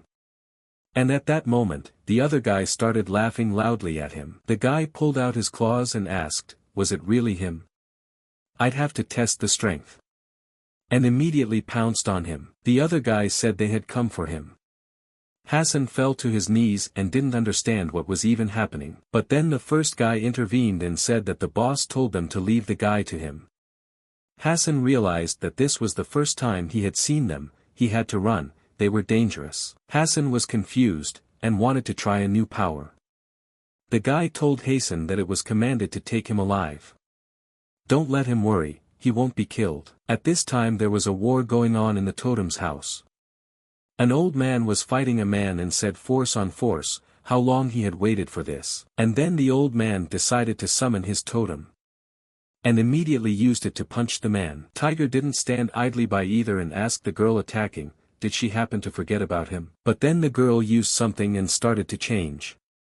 Tiger immediately realized that it was regeneration. The girl asked Tiger, is he surprised? Her ability is as good as her beauty. So he is a strong man. Can he defeat her? Tiger asked her, where is Hassen? Are they from the Night Demon clan? The girl told the guy to keep them out of the garbage. They're an assassination squad under his personal command. Tiger thought looking around, a girl with powerful regeneration and an impenetrable thug. Perfect abilities to hold them off. But then Hassen dodged his attack and realized that he could handle them. But the boy kept attacking and laughing with pleasure. The guy launched several attacks and hit Hassen. But in the moment he opened his phone and started taking pictures. Hassen saw that this guy had incredible strength and agility. Fast, and his punches were unpredictable. But if he could catch him. But then a third guy came in and told them to stop. And let the kid try his knives. Let him take a break. The third guy said it had been so long since he had felt another man's blood. Hassen saw the knives and thought that if he did everything right, he might be able to overpower him. And then in the moment of the attack, Hassen stood still and realized that this was the moment of hypnosis he had absorbed from Yangu. The third guy didn't understand what happened and asked, what happened? Why the fuck did this happen? The first guy asked him if he was okay. What was wrong with him? And then Hassen began to control his body, and launched an attack of his own. The third guy didn't expect this, that he could kill his co-commander. He kept asking, what's going on? Hassen killed one of them and began to absorb its energy. He realized that with his new ability, he wouldn't be able to take him out right away, but he could dodge. And then the guy immediately attacked him, and Hassen saw that attack and was able to dodge it. He was very happy that he had succeeded. Hassen saw everything and repeated that he must initially reflect and hit with all his might. And in the moment, he felt victory. Hassen managed to attack, and even hit the guy, causing him to fall back a few meters. He also felt that it was easier for him to move. He stood up and told the next one to attack. The guy didn't realize what was going on. And how this guy absorbed his power was just delusional. Where does man get this ability? Wouldn't he become the strongest like that? The other guy said this brat absorbed and used it. That's why Imogi-san needs him. The guy said the guy couldn't warn him before. The guy said he just found out about it. The third guy attacked Hassen and said he thought he'd had enough. He's gonna chop him into pieces. There was still a fight going on in the room and Tiger was trying to kill this girl because his life and his boyfriend's depends on it. The old man was not lagging behind either, and fought to his last breath. After all, this man was very tough. The old man saw that the man was not falling from his blows and decided to use Hasami's abilities. The girl realized that she had miscalculated. The old man appeared to be a stranger, too. It had to be only a tiger. The girl thought about it and decided it was time for a special attack. And the man didn't stay away either, and when he attacked, he told them all to die. The girl took control of the man and said the old man would die first. And then Tiger after him. At this time, Hassen kept fighting this guy, and he managed to dodge every attack from him. And then Hassen got sick of it, so he decided to attack the guy himself. And he did a lot of damage to this guy. The boy didn't take any chances, and managed to dodge. But Hassen was smarter, and chose the right moment to attack. And it was successful. The guy lay on the ground and said that it was a shame for him. Hassen started to smile loudly, and realized that he didn't have the strength to use his abilities. And then Hassen squatted down and immediately saw the guy stand up. The guy told Hassen, he was already tired. Can't a man keep up this pace? The guy showed his eyes and said that it was now his turn to deal damage to him, for all his past attacks. The boy raised his fiery claws and asked Hassen, did he enjoy beating him up? Would they have fun? Now let him have it. And then Chaos put up his hands and the guy slashed his skin, making a huge amount of blood come out. He didn't understand why he was so fast. And then Hassen decided to attack as well. Just as suddenly, the guy made an attack from behind and said that he was already behind his back. The guy applied his chain abilities, and said it was the guy's turn to chain the guy up. The guy tied up Hassen, and immobilized him. Putting his claws in front of his face he asked if he liked it. Does he want his ability? He wondered where the power would go if he cut him to pieces. The other guy came up and told his friend to stop, because they needed Hassen alive. The third guy asked why Imogi needed this guy. The second guy told him to watch his mouth. Otherwise he'll end up in the grave. The third guy laughed and asked the big guy, is he the smartest? And immediately released several blades outwards. At this time a battle was going on in Totem's house, and the boys were fighting at the loss of their blood. The thug turned his hands into big weapons, and started destroying everything. Tiger picked a good moment and told the bully that he was underestimating him. And immediately attacked him. The old man did not distinguish himself either, and struck the bulky man with such force that he collapsed to the ground. The girls said the bully is a useless idiot.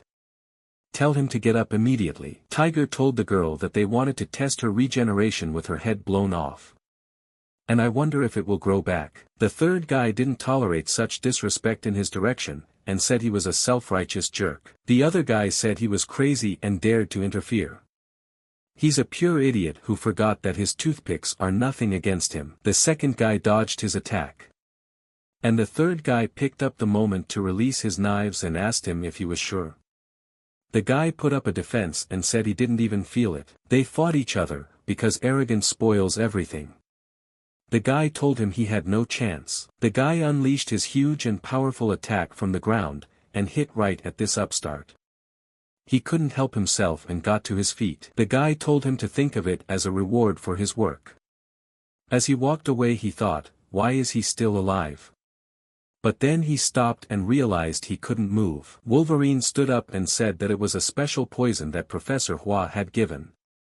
He didn't take it for nothing. The guy said that Wolverine was a bastard. But he paid no attention to him, and walked slowly toward Hassen. Wolverine said he'd better keep the kid still or it'll be worse. He'll cut his tendons so he can't move his arms. Wolverine complied and cut his tendons, grabbing him and telling him he would be his new toy. Such agony didn't last long, as suddenly a hand appeared from behind him, and cut Wolverine into pieces. At that time, a lot of blood was spilled in the totem's house. Tiger said that they had attacked them in the middle of the night and made such a mess, the bastards. And then Tiger asked the old man, where is Hassen? The old man said that it was about time the boy noticed it of course. The old man said he thought the guy was okay. But it would be better to find him first. And then the soul of the guys killed by the boys began to fade away, and the old man realized that it was Hassen absorbing him. Tiger also said that their souls were flying to him. The old man was surprised that the guy could absorb strangers at such a distance. What a potential he had. Wolverine didn't understand how this happened. After all, the poison should have spread throughout his body. The guy laughed and said that poisons are nothing to him. He is different from ordinary strangers. The guy grabbed his head and told him that everyone who saw him like that was already in the grave. And now it was his turn. At this time, Hassen kept absorbing other people's souls, and was getting stronger and stronger. The guy was surprised that this kid absorbed his ability at once. But even then he saw that wasn't the end of it, everyone's abilities were coming to his body.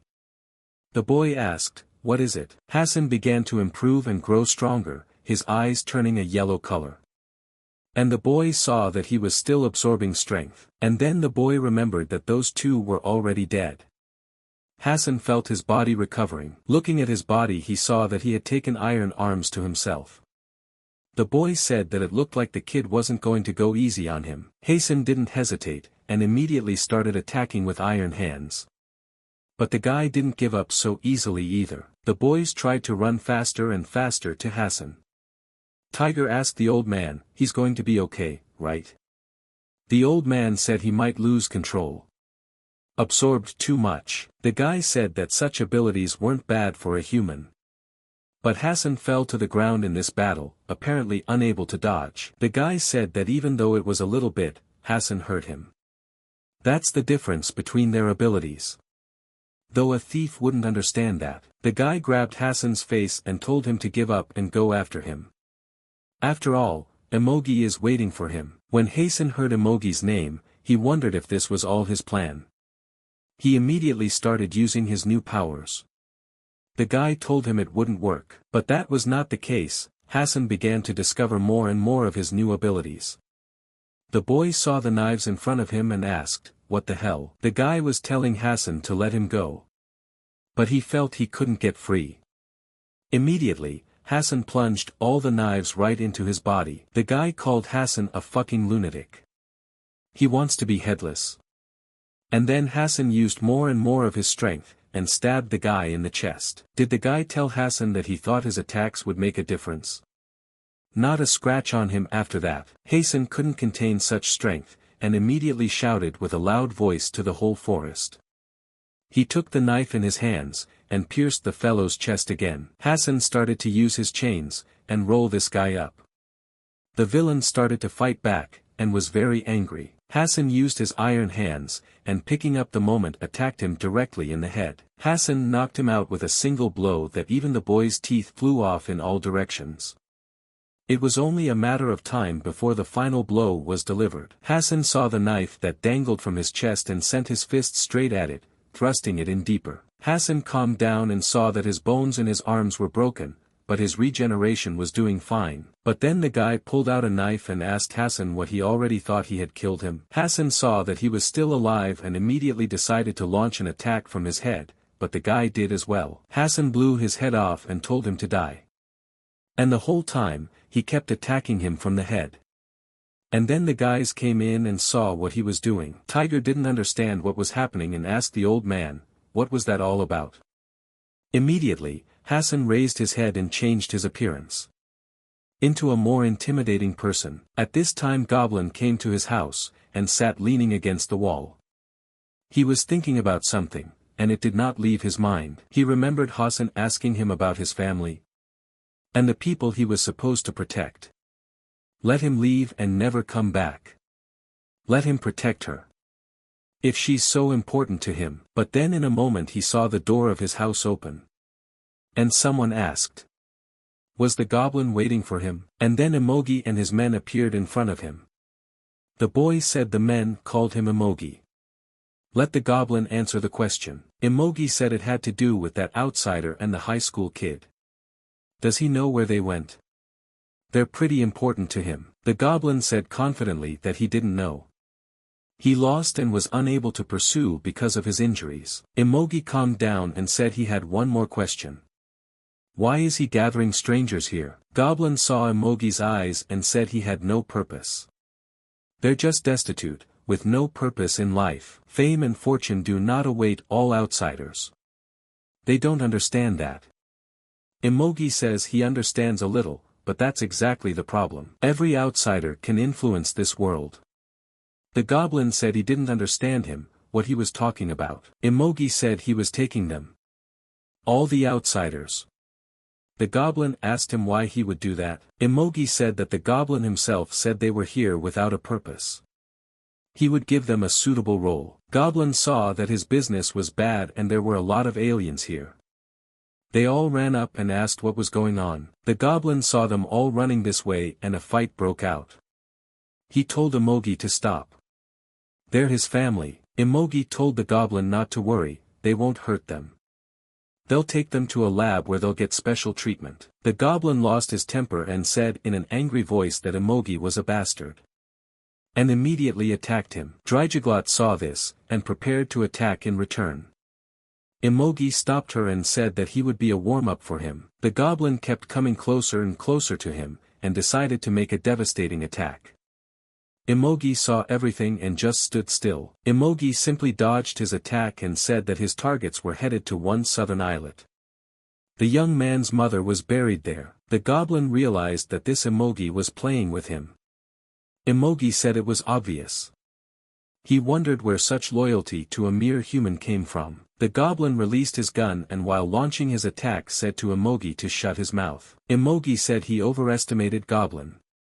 And after blocking his attack, he realized he couldn't catch a tiger with that kind of strength. Imogi immediately used electricity abilities, and let her in through the goblin's weapon. The villain asked the goblin, "Is he alive?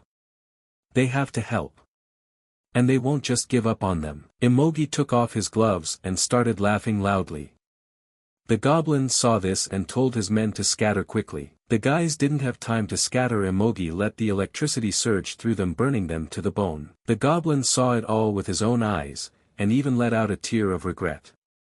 After all, this was his family. Imogi said he was sorry, the test subjects were burned alive. His fault. Goblin. It wouldn't have happened if he'd done his job. The goblin realized that he had sworn that he would never lose his family again. I promise that Imogi will choke in his own blood. The goblin improved and immediately wanted to attack his family's killer. Imogi was surprised to see his new appearance. Imogi said that it seemed Goblin was wrong. He never had a family. And then the goblin decided to kill him. Imogi used his magic and said they were all aliens. Beings from other worlds. Some people from Goblin's family survived, and sitting outside they got caught in the rain. One of them asked what should they do now. The goblin told them to wait, he thought. And suggested they just divide everything up. It was 1898, in the city of Hanyang. He thought that if he shared with others, the world would be his. The old men asked him if he was giving them this precious grain. And immediately they all thanked him together. The bandits said they could take everything. If only they would spare them. And immediately they all sat down at the table and began to feast. The boys asked the chief that they had given all their rice, how should they proceed now? The goblin said there was nothing to worry about. They'll just steal it from the dirty nobles again. They've got plenty of it. And then, after a while, Goblin fell in love, and decided to marry this girl and connect their lives. The goblin still tried to make his attack and kill this Imogi. He realized that there was nothing more to wish for him. Everyone in the state knew his name. And with his crew they stole from the villains and kept everything for themselves. And then the day came when tragedy struck and their territory burned to the ground. People, enemies, villains who disliked them, attacked them with their weapons. The goblin was on fire and shouted Manhwa, it was his wife. And then the goblin said he'd make a path for them. And for everyone to follow him. And then he saw his man bleeding and begging for help. At last the lad asked the chief what all this was about. Let him leave here immediately. The goblin found his woman, but she was already dead. He shouted her name for a long time, but got nothing in return. And then in a moment he saw that the shells were falling exactly on them. He did not run away and just covered his wife with his body. The troops headed into the flames to make sure they were all burned alive.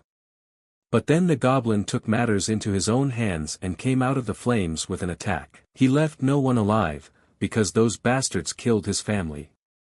And they left no one alive. The goblin saw his dead comrades, and got more angry, and tossed them into the fire to leave no trace behind. But all was not lost, for his wife was still alive. The goblin asked her if she was hungry. Mok said she's fine.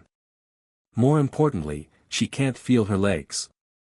She doesn't understand what happened. The goblin told her not to worry, he would be her feet all his life. A long time passed, and it was already winter. And the goblin kept moving, hoping to find his place. The goblin saw the airplanes that flew over his head. And realized that at some point the humans had become stronger than the outsiders. Mok told the goblin to take a short break. The goblin said it would be better if they reached a place where they could get shelter from the snow. Mok told her husband that her times of 16 were like a real dream. She had aged so much, but he had stayed the same. Goblin said Mok is just like the first time. Does she think he's some kind of ghost? Mok asked him, is there a ghost who will divide grain among starving people? It is no longer a ghost, but a deity. He should continue to live like that, taking care of others. Anyway, she had an interesting life when she met him. And then Goblin began to feel that Mok did not move and abruptly stopped talking. He immediately realized that she was dead and immediately cried. The Goblin said he would wake her up as they went along. He swore to her that he would not lose his family again. Imogi unleashed his lightning attack, and passed it right into the Goblin's body. He stopped for a moment and they looked at each other, and the Goblin collapsed to the ground. Imogi told Dry Jacket that the Goblin would be useful. Let her take him. Dryglot asked what to do with the village. Imogi smiled without thinking for a long time and ordered her to have her burn him to the ground. Having done this errand, Imogi stood in front of the village and watched smiling. On the White Flower Island, Lee arrives and tells someone that he's sure they're definitely here. And he hears some sounds. He took a good look and realized what he had found. Long hair, muscular body, but at the same time very flexible and concise movements of overflowing strength. Fox said it's just unimaginable energy. He's the god of war of the Eastern Sea. The strongest alien. The old man showed off his powers and Fox thought it was definitely Tiger. The old man pulled out his headphones and said he loved that part of the song. The commander was with him too, and asked him that this pumped-up type was the Tiger. The Fox said 100%, a tooth gives even. She asked him if he hadn't noticed them. The Fox said right, he must have been concentrating hard. And then the log came out under his fear and he asked them who the hell they were. At this time, a study was being conducted in Hua's lab, and the Goblin was put into a vessel and hooked up to the drug. Hua cheered and said great. Just great. It had been a long time since she had such a strong specimen. It'll be fun to experiment on it. Drygelin immediately realized that she was crazy. Hua said she had to get it under control first. Otherwise, if the subject goes on a rampage, no one will be able to stop him. Drigalot said that if she had a difficult situation, she should call her. Hua said she was glad she could be relied on. And she heard that the strategic team had failed. Drygelot thought and saw that even she had only recently learned this information. And confirmed her words. Hua said that waiting is a very tedious thing. When will they bring that guy to her already? Drigalot told her to keep her nose clean. Mr. Imogi will handle it himself. Hua laughed and said that she was apologizing. Impatience flirted inside her. She just wants to try so many things and the kid gets his hands on her. At that time on the White Flower Island, Fox asked the old man what's wrong with him. He is not their enemy, that's for sure. The old man said they attacked stealthily a few days ago, and now they're going straight for the open. Fox asked him, what was he even talking about? The old man wouldn't talk to him, and immediately went on the attack. The old man saw that the guy dodged his attack and said, not bad. Then let him hold a second one. The old man once again hit right on target, and the fox managed to dodge all his attacks. The old man told the boy that he was a good rider and called him an infestation. Fox told the old man to listen to him first. This is too dangerous a situation to be fighting with each other right now. The old man said he doesn't talk to his enemies. How can he do that? The old man immediately used force and toppled the log on which Fox was standing. The old man got very angry and decided to pull out all the logs, and then with great force he told the guy to choke on them. The fox saw that he could not stop them and started to run. The old man laughed and said it was useless for him to run. Fox realized that this was starting to piss him off. He turned into a fox and attacked the old man. The old man was surprised and said that the boy was a master of fire. Let him pile into his arms. Fox said this was no time for a fight. And then the old man was blinded by the bright light, and fell to his knees. The fox covered the old man around with fire, and did not put it out. The old man opened his eyes and saw what was burning under him and started jumping. Fox asked the old man if they could talk now. Tiger heard strange noises and came to them. He asked the guy who he was. The old man got excited and said that Tiger had come, and then the fox was surprised and asked in wonder, "Tiger?" The old man told Tiger that it was an enemy. This time invading while he was musing. Fox asked, "What is he even talking about?" The tiger showed his claws and asked the guy, did he want to die? He'd finish him off in one blow. And then Fox smiled and told Tiger that the Yiksha clan. And then Hassen came in and said that these were the same types who ordered Yang to kill So Jin. Hearing those words, they all froze in surprise. The fox asked Hassen, did he know that the Yiksha clan was hunting him? Tiger told the boy to talk. The fox said that one by one the strangers began to disappear. He wandered around hoping to find them. Among the disappeared are many of his friends. There are those who want to swallow this land and this world whole. They hide under the females of the rich or gangsters, and they are all run by an outsider with incredible lucre. And he's talking about Imogi. And then Hassen remembered the attackers saying it was all for Imogi's ambition. And now it was the same name again. Upon arriving at the totem house, the old man asked the guy that Tiger is Imogi's last obstacle. The fox said, you could call him the only creature the Yiksha clan leader fears. Apparently, he considers him the final wall on the threshold of achieving his goal. Tiger realizes that he is, after all, the protagonist. The old man said it turns out, Hassen is the last piece of the puzzle. And then Fox was surprised to hear it. Hassen said that after receiving his absorption ability, Imogi would crush Tiger. The old man said it's like this. When the Yiksha leader gets his hands on Tiger's power, there will be nothing anyone can do to him. Hassen told Uncle that he would say in advance that he wouldn't run away this time. Even if death awaited him at the end, he would fight to the last man. The old man saw that Hassen had indeed changed since that day. This was the determination of a man who had put his own life on the line. The old man refused him and said only over his dead body. He saw Imogi once. He can say with certainty that he is stronger than anyone else here right now. Even stronger than Tiger? Asked Hassen. And then they all got ready and Fox said, something is coming towards them. He felt an unfamiliar energy, and then strange creatures attacked them. The old man got angry and said they had only fixed the house. The boys all let out their claws, chased to fight the strange creatures. And then Drygelot appeared in front of him and said that Fox had said he wasn't with them. Let's let them finish the job today. She'll make sure he can't get up again. The fox asked the demon, did she come alone? Imogi appeared and said of course not. Imogi said it was a fitting night to start a new story. Hassen saw him and realized it was Imogi. Mom's nemesis. Imogi said they had a gift prepared for them. The fox said let them, just don't let it be said that his fellow black jaguar, red-bearded demon, killed Dao. And that's when Fox recognized the black jaguar. He immediately approached him, and got a nibble in return. Imogi smiled and said what a touching reunion.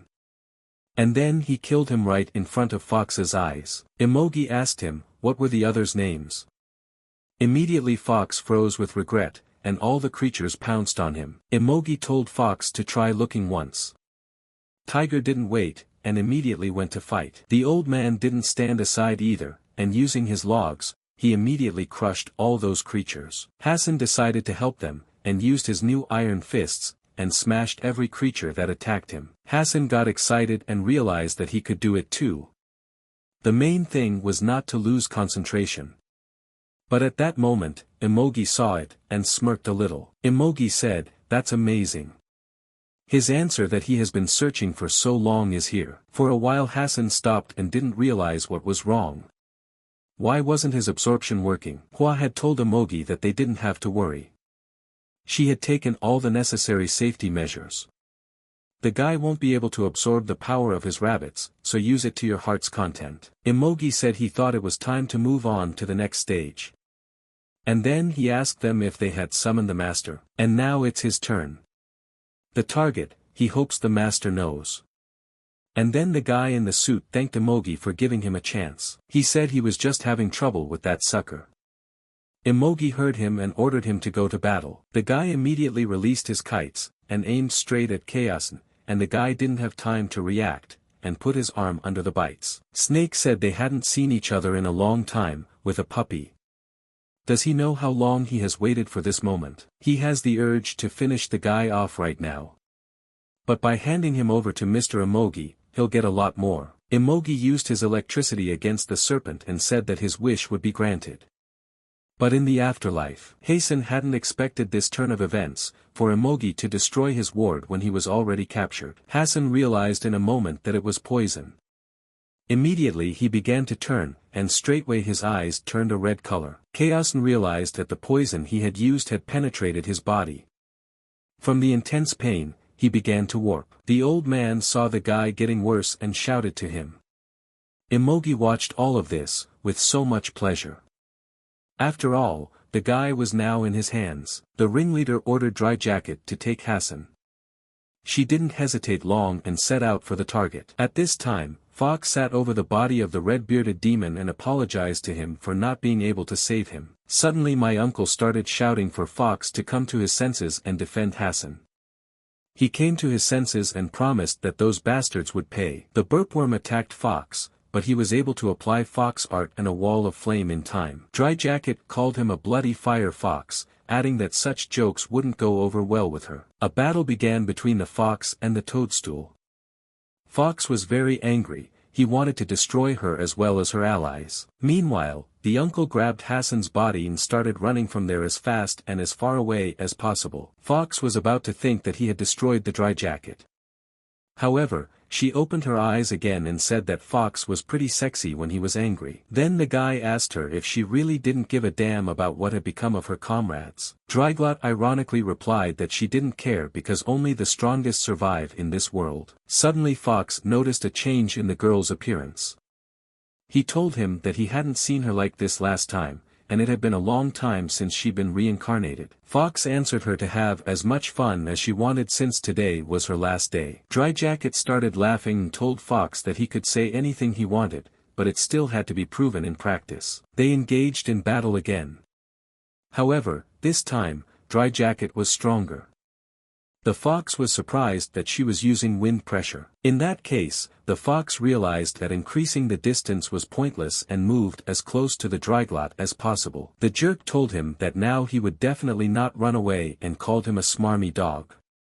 At this time the boy began to apply the fox art. Fury and anger overwhelmed Fox. He gathered all his strength and began to shout that he was going to burn everything around him. The fox could already taste victory and shouted for Dry Jacket to try and escape if she could. Suddenly, Dry Jacket burst out and bowed to the fox. She began to shout for him to get up and show all that he could do. The ringleader watched the battle and remembered that it was a rather familiar scene to him. He began to tell Fox that in the year of the tree snake, about 500 years ago, a wounded fox slumped on the ground, powerless. And then the fox realized who the leader was. The boy realized that the ringleader of the Dry Jacket was at the head of it all at the time. The ringleader replied to Fox that it took some time to brand them as yokai. The fox got angry and asked why he had done all this. The leader replied that it was all because they had ruined the nobility of the strangers, and that they were too close to humans. Glaber explained that they had to prove their existence on their own. Therefore, those who have become like humans and lost the pride of an outsider will be punished accordingly. Fox was furious at this, and he asked the ringleader if he knew how many of his friends had died in just this year. The ringleader replied that there was no point in outsiders getting in with a bunch of pathetic humans for a few thousand years. Fox lost his temper and started yelling that if he didn't kill him today, his whole long life could be called meaningless. He applied the fox art, followed by the coming of the heavenly fox. The ringleader ordered the dry jacket to engage in battle. Before she could even move, Fox began to attack the ringleader. Fox shouted that he would avenge his friends, even if he had to die today. The ringleader began to laugh and replied that he hadn't seen such a touching friendship in a long time. Fox wanted to apply the flame wall, however, he couldn't understand why nothing was coming out. The ringleader told Fox that he could try no more. After all, the leader controls the wind and rain, and it is clear that Fox can't beat him with fire. The teary throat didn't waste any time and attacked Fox. She knocked him to the ground with one blow. The leader asked him if he had any last words. Suddenly, an uncle appeared behind the ringleader's back and began shouting for him to stop immediately. Dry Jacket at this time flew up behind her uncle's back and felled him with one blow, adding that he was useless pieces of wood. The ringleader laughed and said that the uncle should have cowered in a corner and sat there quietly. He put his foot to his head and called him a companion of the shamaness, adding that he should have hid like a rat like he did back then. The ringleader told his uncle he'd send him straight to that bitch and get the guy. Suddenly, Tiger flew up to the ringleader and threw a punch, adding that he was talking too much. Suddenly, Tigger called out to Tigger, and started yelling that she was his rival, not the ringleader. Tiger destroyed Dry Jacket, saying he didn't have time to have fun with her as well. The ringleader was shocked at what he saw. Tiger told him that he could take that stuff back. The ringleader began to laugh, and Tiger attacked him, asking him what was making him laugh. The leader replied that the whole situation made him laugh. The ringleader noticed that Tiger was moving so fast, and yet so quietly. The tiger grabbed the ringleader by the throat and said that it was finally quieter. The leader replied that times have changed, but the tiger was just as strong. Tiger was surprised and asked if they had seen each other before. The leader started laughing again. Tiger ordered him to shut up. The ringleader responded by advising him to take a good look. The ringleader then began to laugh even harder and started yelling for the tiger to look into his eyes. Then the tiger could not believe his eyes. He recognized that the ringleader was that protector from the bear tribe. Suddenly the ringleader managed to break free, and he began to tell the tiger that when he was the strongest. However, according to history, the bear clan won and the rest was just myth. The ringleader flew above the tiger and told him that while he slept those 5,000 years, the ringleader had time to get rid of all his obstacles. And he added that of the obstacles he had only the tiger left. He tied the tiger's hands and asked what he could do now without hands. The tiger broke off the snakes that enveloped his arms in a moment and replied to the ringleader that his strength was good, but his mind was small. However, the tiger did not take into account the power of the ringleader. The leader said that he was destined to be defeated because it was not right for a tiger to attack a dragon. The ringleader then struck a blow and knocked the tiger to the ground, saying it was no better than himself. To finally humiliate the tiger, the ringleader picked it up with her tentacle and asked why she liked a lowlife like the tiger. Tiger started laughing and replied to him that he was still such a freak with an inferiority complex. The headman then asked the tiger if he thought this was a good time to say such a thing. The ringleader became very angry and said that after such words he would make the tiger beg for death. He started beating the tiger's body against the ground. The tiger could barely stand the pain. Finally the leader put him on the ground and told him that he would now take his punishment. The ringleader began to use force and told the tiger that he could talk with his tongue, but let him look at himself now from the outside. Suddenly the tiger came to his senses and began to use force, replying to the ringleader that one should not call oneself a dragon if one is an undersized lizard. The tiger threw a punch and asked the ringleader how the tiger's fist tasted to him. The ringleader lay on the ground and replied that he had wasted so much time. The ringleader didn't understand how a type that had been sealed for 5,000 years could still remain stronger than him. Tiger prepared to deliver the final decisive blow, but suddenly the ringleader had a third eye. The ringleader began to shout to the tiger that here he would meet his death, and then the tiger realized that the ringleader had become a Yakujin. At this time the uncle came to his senses and could not believe that the ringleader had assumed such a form and had an eye on his forehead. Uncle remembered that Hassen's mother had once told him that a snake usually aspired to become a dragon, but if things failed, it would turn into a Yakujin. Then my uncle asked her what a Yakujina was. The shamaness explained that it was the name of an evil crystal composed of evil energy. And perhaps this is the very end of hell an outsider can reach. Uncle realized that the ringleader was the same Yakujin the shamaness was talking about, and he looked exactly like this. After that, the uncle started shouting to the tiger that they should take Hassen and get out of there quickly.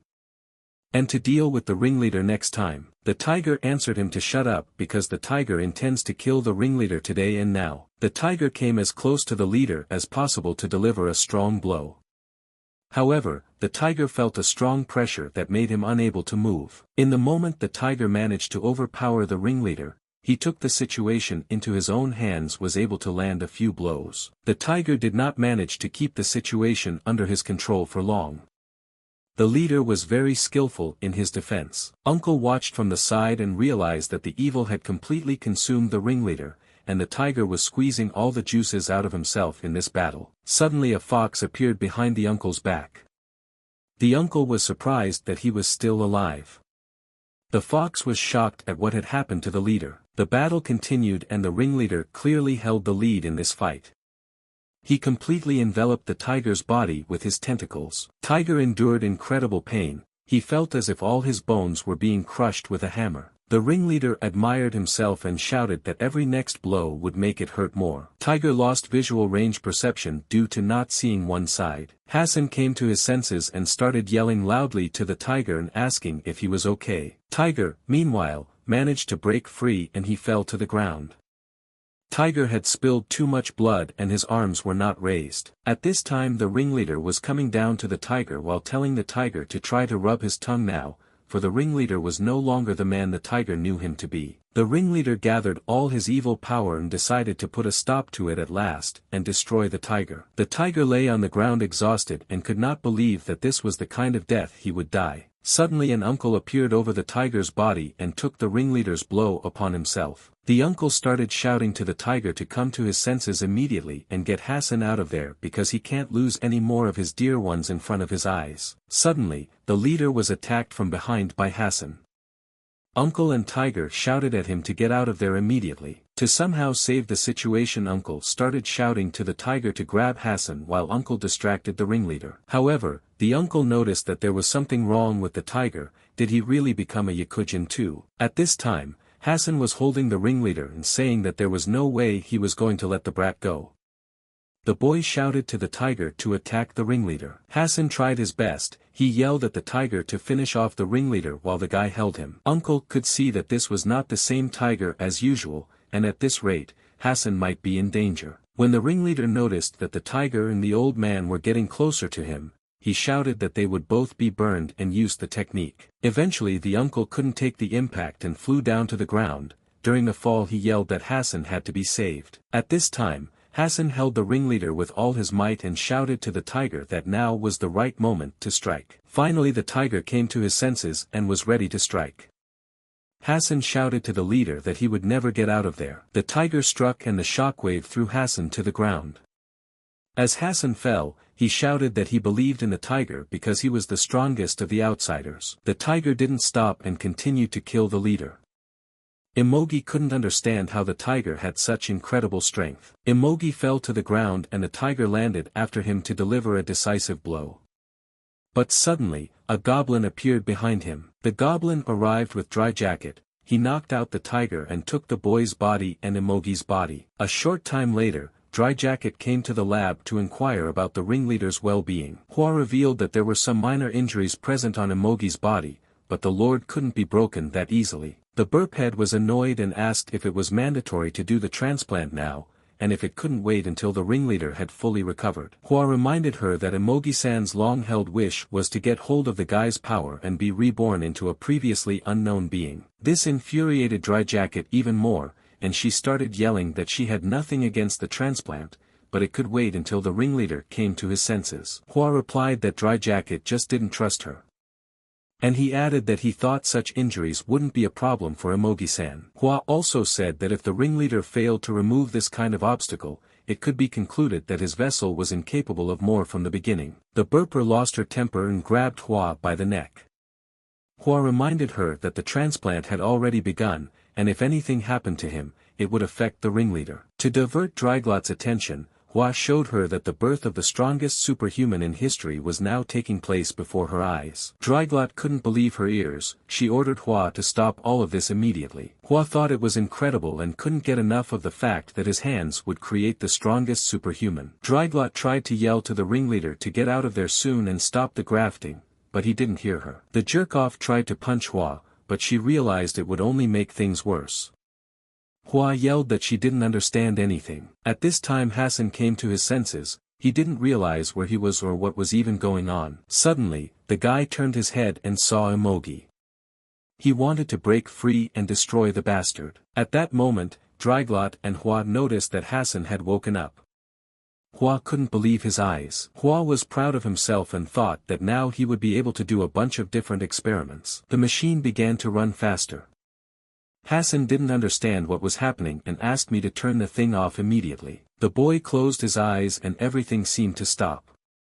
However, when he opened his eyes again, he was in some room with his hands tied. Hua was glad that Hassen was awake. He said that he had long dreamed of seeing Hassen in person. After all, Hua had spent so much nerve to catch some little man. Hassen began to shout and ask who he was and what this place was. Hua replied that it was not easy to get in and not easy to get out. Hua also added that Mr. Imogi no longer needs Hassen anymore, but he still wants to experiment a bit. Hassen began to ask what the scum had done to him. Hua laughed and told the boy not to die yet, or all interest would be lost. Hua along with the goblin approached Hassen and the guy realized that this scum, it was Hua. Hassen turned around and saw a crowd of strangers in front of him. He could not understand, for he had just seen Hua in front of him. Hassen started asking them who they were and what this place was. And where Hua had even gone. One of these strangers grabbed Hassen by the hair and told his ringleader that he was a pretty funny guy. Whereupon he struck Hassen and began to shout that she herself did not know where that freak Hua was, and he himself would like to punch him in the face. The strangers then told Hassen that he was now joining their class of 13. Hassen did not understand anything and asked again that he would now go to school. The stranger replied that he would, and that this is the kind of school where everyone is pissing each other off and no one can graduate. The stranger also added that they had become guinea pigs, trapped under that roof forever. He then told Hassen that he had been assigned to a lower level area and suggested that they get along. Suddenly their chief shouted to the stranger and called him by name Jack. He ordered him to finish. And asked the girl Rita to check on Hassen. The girl began to pierce Hassen with her blue eyes.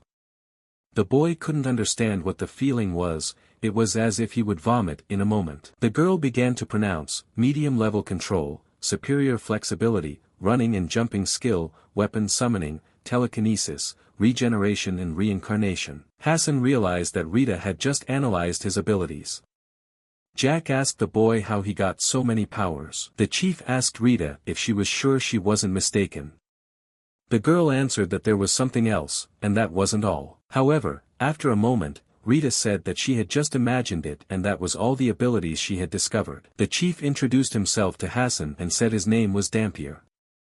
Dampier then told Jack that Hassen seemed to be stronger than him. Such a statement made Jack angry and he grabbed Hassen and started asking who he was. Hassen started yelling that he had to meet with Hua and there was no reason for him to become his guinea pig. Jack started throwing punches at Hassen and said it wasn't up to him.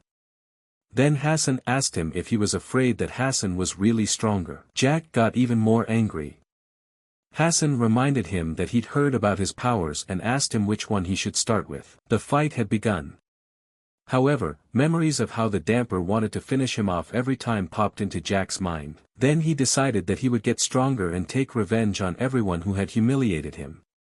Jack screamed for Dampier to get out of his head. Jack began to pierce everything around him with fiery eyes. Hassen looked at this and replied that it was his turn. Jack didn't understand why he couldn't hit it. Hassen started yelling at Jack that if he was being bullied, why was he trying to do the same thing now? Suddenly Hassen's knife struck Jack, and also one of the knives hit the leg of Yuan's chubby boyfriend. Jack started yelling to the commander that he needed his help. The commander, however, stood aside. Hassen at this time struck the decisive blow and Jack fell to the floor completely exhausted and mangled. Jack lay there and asked the commander to help him. After all, they are a precious family and should help each other. And then the commander came up to Jack and put his foot on his head and said that they were not family.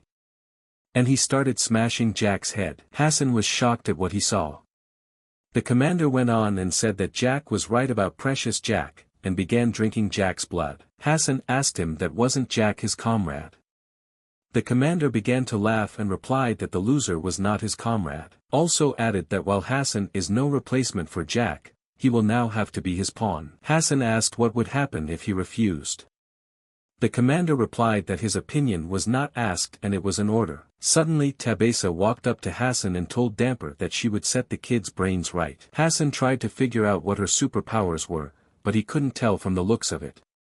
Tabesa advised him to think of it as a self-presentation ceremony. Suddenly Tabesa disappeared and appeared behind Hassen's back. She began to strike confidently. Tabesa told Hassen that he was cute. But the boy couldn't understand what had happened, it was as if she had vanished. Dampier ordered her to stop. Tabesa replied that it wasn't often you got such interesting footage. Meanwhile, blood still continued to flow from the wound that Dampier had inflicted on Hassen and would not stop. Dampier asked Hassen how he was feeling and if he was having trouble regenerating. Hassen realized he had lost too much blood and at this rate he would just pass out. Dampier started laughing and said he hadn't had this much fun fighting someone in a long time. Hassen trying to keep his defenses up but he's not having any more strength. Dampier manages to knock the guy out. After his victory, Dampier ordered the chubby guy to immediately drag Hassen's body over. While was carrying him, Hassen woke up. Hassen couldn't understand how this guy had so much strength, his hands had turned to stones. Hassen asked not to waste his strength. The boy replied that Hassen had already spilled a lot of blood. Hassen asked to let him go, and promised that would not be harmed. Hassen said he would just leave. Then asked where he was going to go. After that, Hassen asked him to tell him what this place was. Told him that it was a prison where many strangers had been thrown in, but no one had been able to get out. Hassen said that everyone was probably looking for him and asked if there was a way out. Replied that there probably was, but that there was no way out. Explained that this is the 13th grade. And their zone is even despised in the wine. Besides the 13th class, there are 12 other classes. The guy also added that they are the deepest. And Hassen will have to make it through every class. Hassen replied that it was possible to just pass. Said that it wouldn't work because the classes hate each other. Besides, before looking for a way out, Hassen needs to figure out how to escape the commander. He despises weaklings like but at least he doesn't kill them. Explained to Hassen that if he didn't want Damper to suck all the blood out of him, he'd better comply. Hassen replied that he didn't want to follow a psycho who got rid of even his comrades. Said that they had come. Hassen asked what kind of place it was. Asked him not to ask anything and not to resist. And if Hassen continues to go against the commander, eventually will have to fight Hassen. Said he's not sure he can beat Hassen and he's even scared because he's going to die like Jack. Then Hassen asked the boy how his leg wound was. Replied that it was already fine. Hassen apologized and said that it was an accident. Said he had to go and added that Hassen could call him if anything happened. Also asked Hassen not to talk to the guy across the hall. At this time, Tabesa asked Rita if she liked Hassen, and she said he was a real cutie. Suddenly, Dampier grabbed Rita by the throat and said that she knew originally that Hassen was human. Tabesa began to tell Dampier that there was no way he was carrying a human being in such a place. Dampier ordered her to shut up. Then he threatened Rita to tell her the truth. Blood started pouring out of Rita's mouth. And she said she knew, but she couldn't believe it, so she thought she'd just imagined it. Dampier continued beating Rita. Tabesa asked him to stop. Dampier then reminded Rita that one finger was enough to destroy her. Tabesa asked Dampier how he himself knew that Hassen was human, short of tasting his blood. Hassen replied that he didn't understand where the man got such power from. He added that he should contact Hua and ask him what was on his mind. Afterward, Dampier told Rita that she was only still alive because she was good for her. And he added that that very debt was the problem. Why did he let her live? A weakling who couldn't catch a single mosquito. Dampier told her that if she wanted to live, she had to obey him without any bickering. At this time, Hassen remembered his uncle and the tiger and hoped that someday he would see them again. But the boy realized that hunger would kill him faster than that. And then Rita brought him food. The girl set his bowl on the floor. Hassen asked at least to untie his hands. Rita replied that he didn't have the ability to do so. Hassen had gotten himself knives and was trying to hold the bowl with them to eat. It was the first time he had used such fine control. Suddenly a voice across the room told Hassen that he could safely uncuff himself with his knives. Hassen was startled and knocked over his bowl of food. The guy across from him started laughing loudly. Hassen asked him what funny thing he saw. The guy replied that what a silly neighbor had stopped by. Hassen realized he was the guy and had advised him not to talk to. The guy told him that he must have been hungry. Hassen replied that he was hungry, but only his food had tipped over. The boy said it was obvious that he had crossed damper. Hassen asked the guy if he'd been in that cell for a long time. The guy said a month or so, but at times he'd had a long nap, so he didn't know for sure. Hassen wanted to ask what his name was. But the boy asked him to be quiet, since she was close by. It was Tabesa. She started asking the guy how he was doing, and if he had made up his mind in the meantime. Tabesa said that if it weren't for him they wouldn't have been able to sweep away the 12th grade, though with a commander they would have caught them. The guy replied that he was fighting to protect his family, not them idiots. Tabesa replied that let's say that was true, and asked why then he was putting his life on the line and helping them get out. The girl told him to bring the escapees and kill them in front of the commander, asking for his forgiveness. And then they would work together again. Tabesa told him that Dampier wanted to execute him. The boy replied that if she was done, she'd better get out of here. Tabesa replied that it would be a pity if everyone knew Chun would end his life like that. Hassen realized that Chun was the Chok dynasty military official. He realized that Chun's words about helping someone out meant that there was a way out of here. Then Hassen asked Chun if he knew how to get out of this horrible school. Chun explained that what was meant was escape, not from the school, but outside of class 13. Hassen asked, I mean in a class of 12. Chun replied that's right. Dampier ordered him to finish those two. He justified it by saying he didn't want someone who was a zero in combat. Hassen asked what he did then. Chun replied that how can you kill those who don't even know how to fight, after all, there must be pride after all. Hassen realized that Chun was much better than he had thought. Then Hassen asked what those two ended up doing alive. Chun replied that he probably did, because he cut everyone off when the Zone 12 types broke in. But Chun said they are still in the school and the two of them can't get out. Chun said he did the best he could, and now he's sitting in agony. And those two are probably on the run, hiding wherever they can. Suddenly, Rita walked in and asked Chun what he was carrying, since Jeff and Tammy, whom he had rescued, had been caught by a search party sent by Dampier, and added that in an hour they would be executed in the assembly hall right before his eyes. Hassen started yelling that he was just crazy. Chun got very angry and said that he would destroy Dampier. Rita told them to see for themselves what they could do to Dampier in that condition. Rita left and Chun called her a cunt for not even helping. Hassen didn't understand why she was so cruel either. Suddenly Hassen noticed a bunch of keys on the floor. He used his knives to pull them closer. Chun realized that Rita was trying to help them escape. The keys were almost in their possession when suddenly someone's hand took them away. It was Tabesa. She had come to persuade Chun one last time, and saw them trying to escape. Tabesa asked if it was Rita's rat. Tabesa said she would tell the commander and they would see each other at the execution site. Chun started yelling at her to stop. It was time for the execution. Dampier ordered everyone to watch carefully as they would judge the traitors. And they would start with those who abandoned their class and ran away. Un couldn't believe his eyes that it was Jeff and Tammy. He had heard they were on the run and it turned out they had been caught. Dampier went on to say that they would be followed by two others who had facilitated the escape of the first. Chun was brought out. Dampier also said they would end up on the bitch who dared to taunt him, and ordered Rita to be captured. Dampier started beating Rita. This made Un very angry, but he couldn't do anything about it. Dampier then said it was time to begin, and ordered the old man and the juvenile to be killed. As suddenly Chun fell to his knees and asked Dampier to stop and save their lives, and then he would do whatever Dampier asked. Dampier started laughing and said that Chun himself kneeled before him, but that was not enough. He then attacked Chun and asked him if he was ready to do anything. Chun replied that he was willing to do anything as long as they didn't kill anyone present. Dampier agreed. At this time, watched as Hassen helped Rita recover and asked if she was okay. Dampier said that if everyone was happy with his decision, it was time for him to enjoy himself.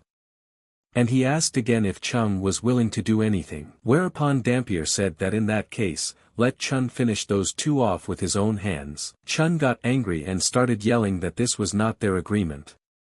Dampier replied that it was better not to resist. Chun said he wouldn't do that. That's when Dampier turned around and threw a punch at the old man. The old man asked Chun to keep Tammy safe. Suddenly, the old man's body was literally torn apart. Chun started screaming, "Uncle, uncle." The old man had destroyed himself with his ability so he could not endure Dampier's blows. Dampier said that if the old man had died himself, they now had the little one next. Chun yelled at him to finish him off. At this time, watched little Tammy crying behind the old man.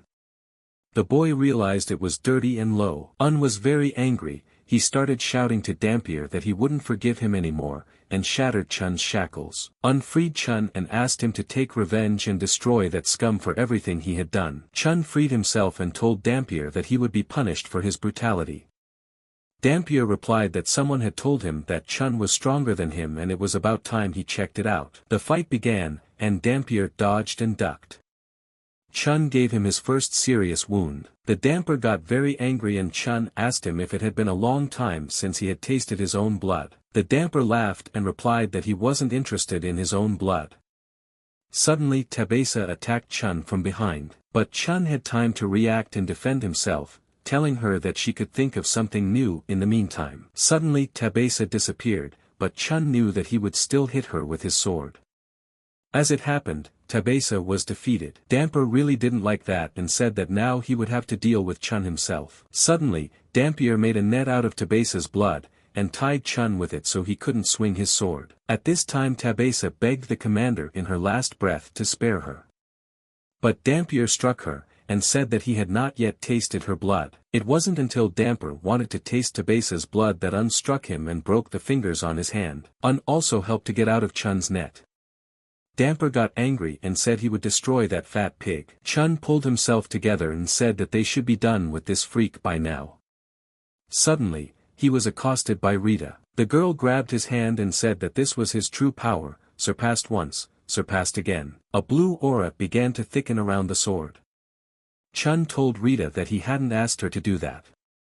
The girl said that now was not the time to talk. At this time, Dampier was striking on. Dampier shouted that he was going to send him to the other world to the old man. Chun instantly rushed to his aid. Without much effort he severed Dampier's arm. Then Chun remembered Rita's words, and realized that her ability was to awaken other outsiders. Chun said he heard that when Dampier was on the surface, he was called the Duke of Blood, and asked Dampier that he wouldn't be begging for mercy with a reputation like that. Dampier started yelling and begging to stop, saying that he didn't think absolutely anyone could become class commander. Dampier then told Chun that if he killed him, who would then communicate with the wardens. Chun asked what other wardens were, and Dampier replied that this school could not be 100% lawless. And he added that in other words, there are those who control everything that happens inside. Rita asked what it mattered, and Dampier said they wouldn't take it quietly that they'd gotten rid of the commander. Chun then asked why the wardens didn't intervene when the class of 12 stormed in. Dampier began to yell that he then almost had to turn himself inside out,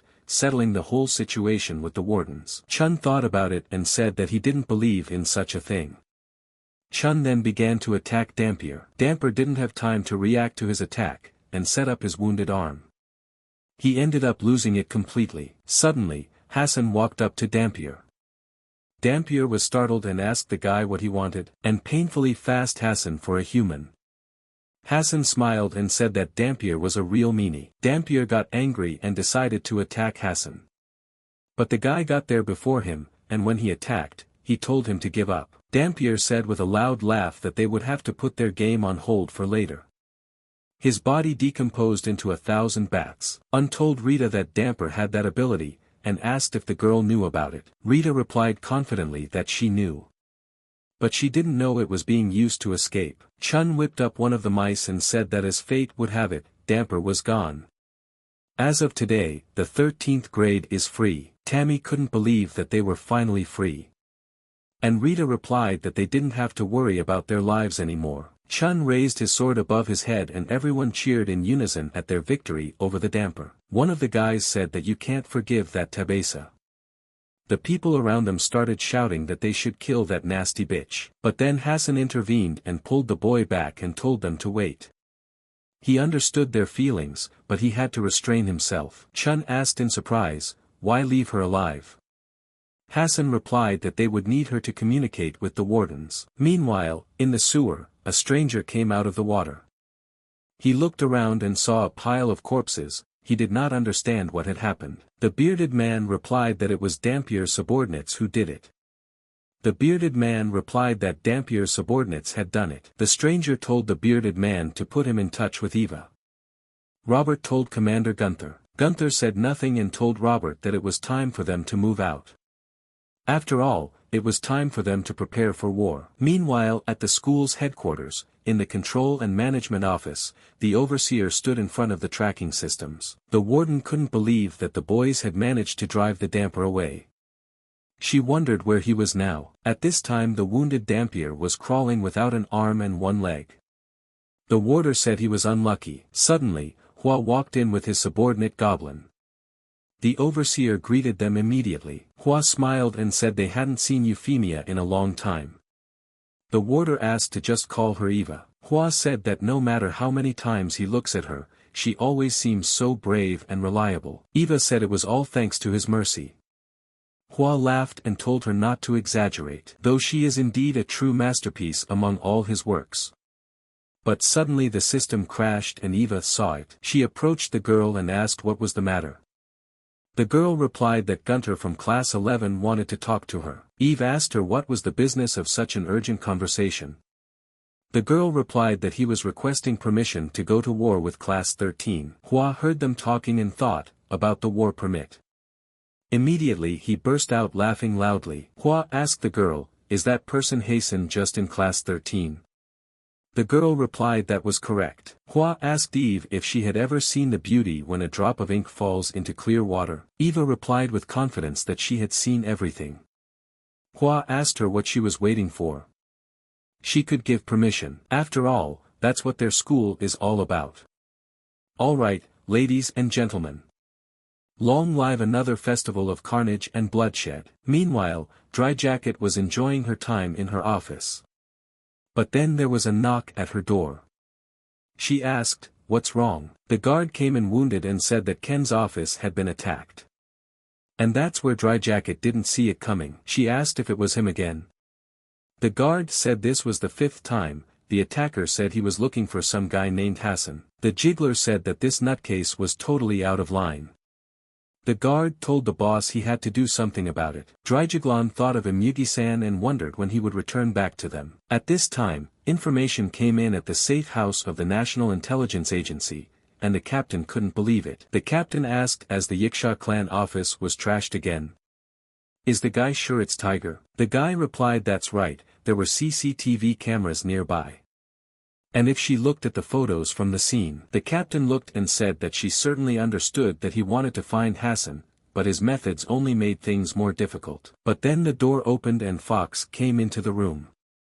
The captain asked him if he recognized anything. Fox replied that there was no information.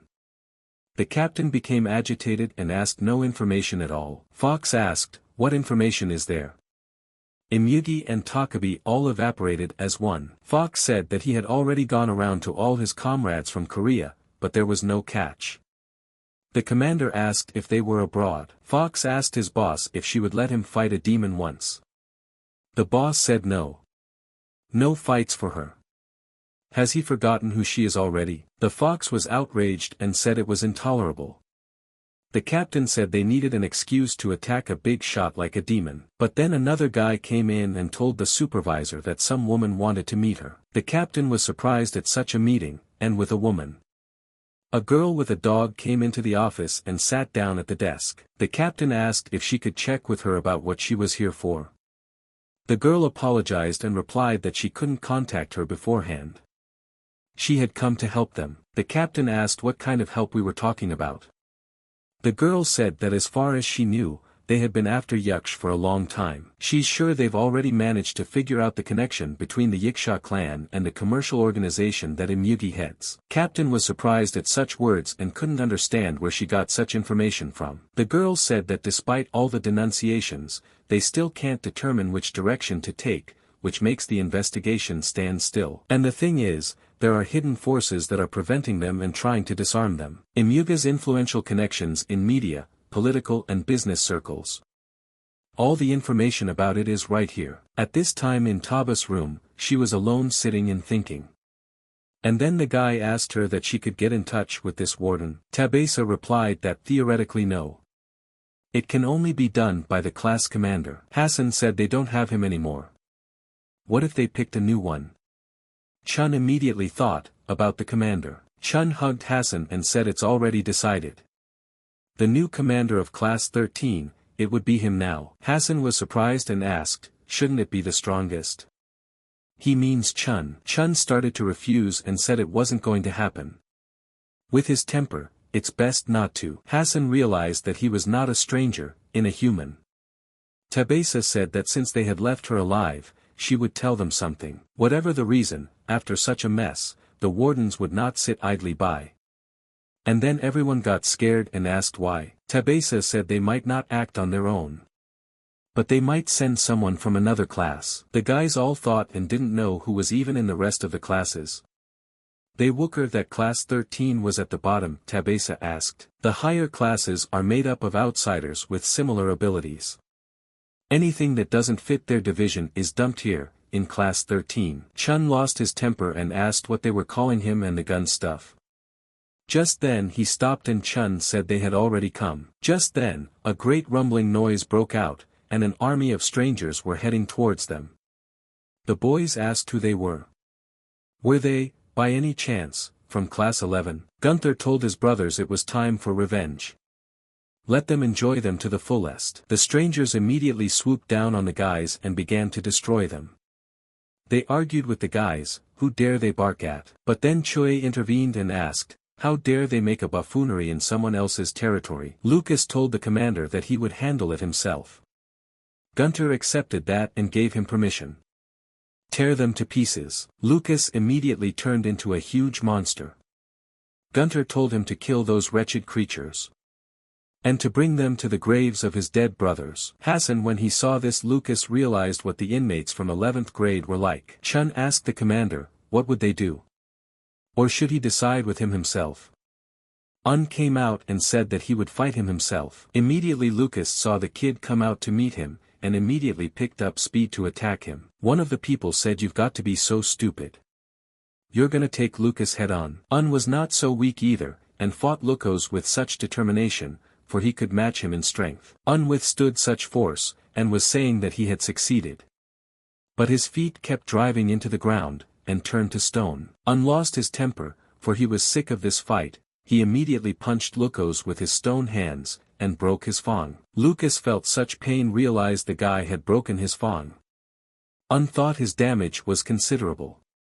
He didn't even twitch. Lucas asked Un, where is Dampier? Tell him to come out of his hole immediately. If they don't finish him off, there's no point in all this. Un said to let the board defeat him first before looking for Dampier. Lucas was very angry at such words, and immediately lashed out at him. Un told himself that he would definitely win. Un stopped him and said let him get some use out of it too. Lucas asked him if he was serious about this. Lucas unhooked himself from Un and immediately launched an attack, piercing his body with his fang. This made Un weakened. Hassen saw this and immediately shouted to Yunu. But Lucas threw him aside like a rag with his fang. Un held his wounded chest and told the guys to forgive him. This is his limit. Why is he so pathetic? Un said he wanted to help the guys. Rita walked up to him and poked his arm. She told him to stand up and not to give up. Out of all of them, he is the most conscientious. Let Un believe in himself as much as they believed in him. And then Un felt something and didn't understand. Where did he get his sudden burst of strength from? And then he realized that he had overcome his boundaries and become a true transcendent. Did not hesitate and got to his feet with renewed vigor. Lucas reached out to Rita and asked what the heck were their antics during the fight. But didn't dare to do that, and immediately launched a fist attack. That stone fist just flew off Yuan's hands and dealt damage to Lucas from afar, and then stuck to his body. The guys said Yuan's whole body turned to stone.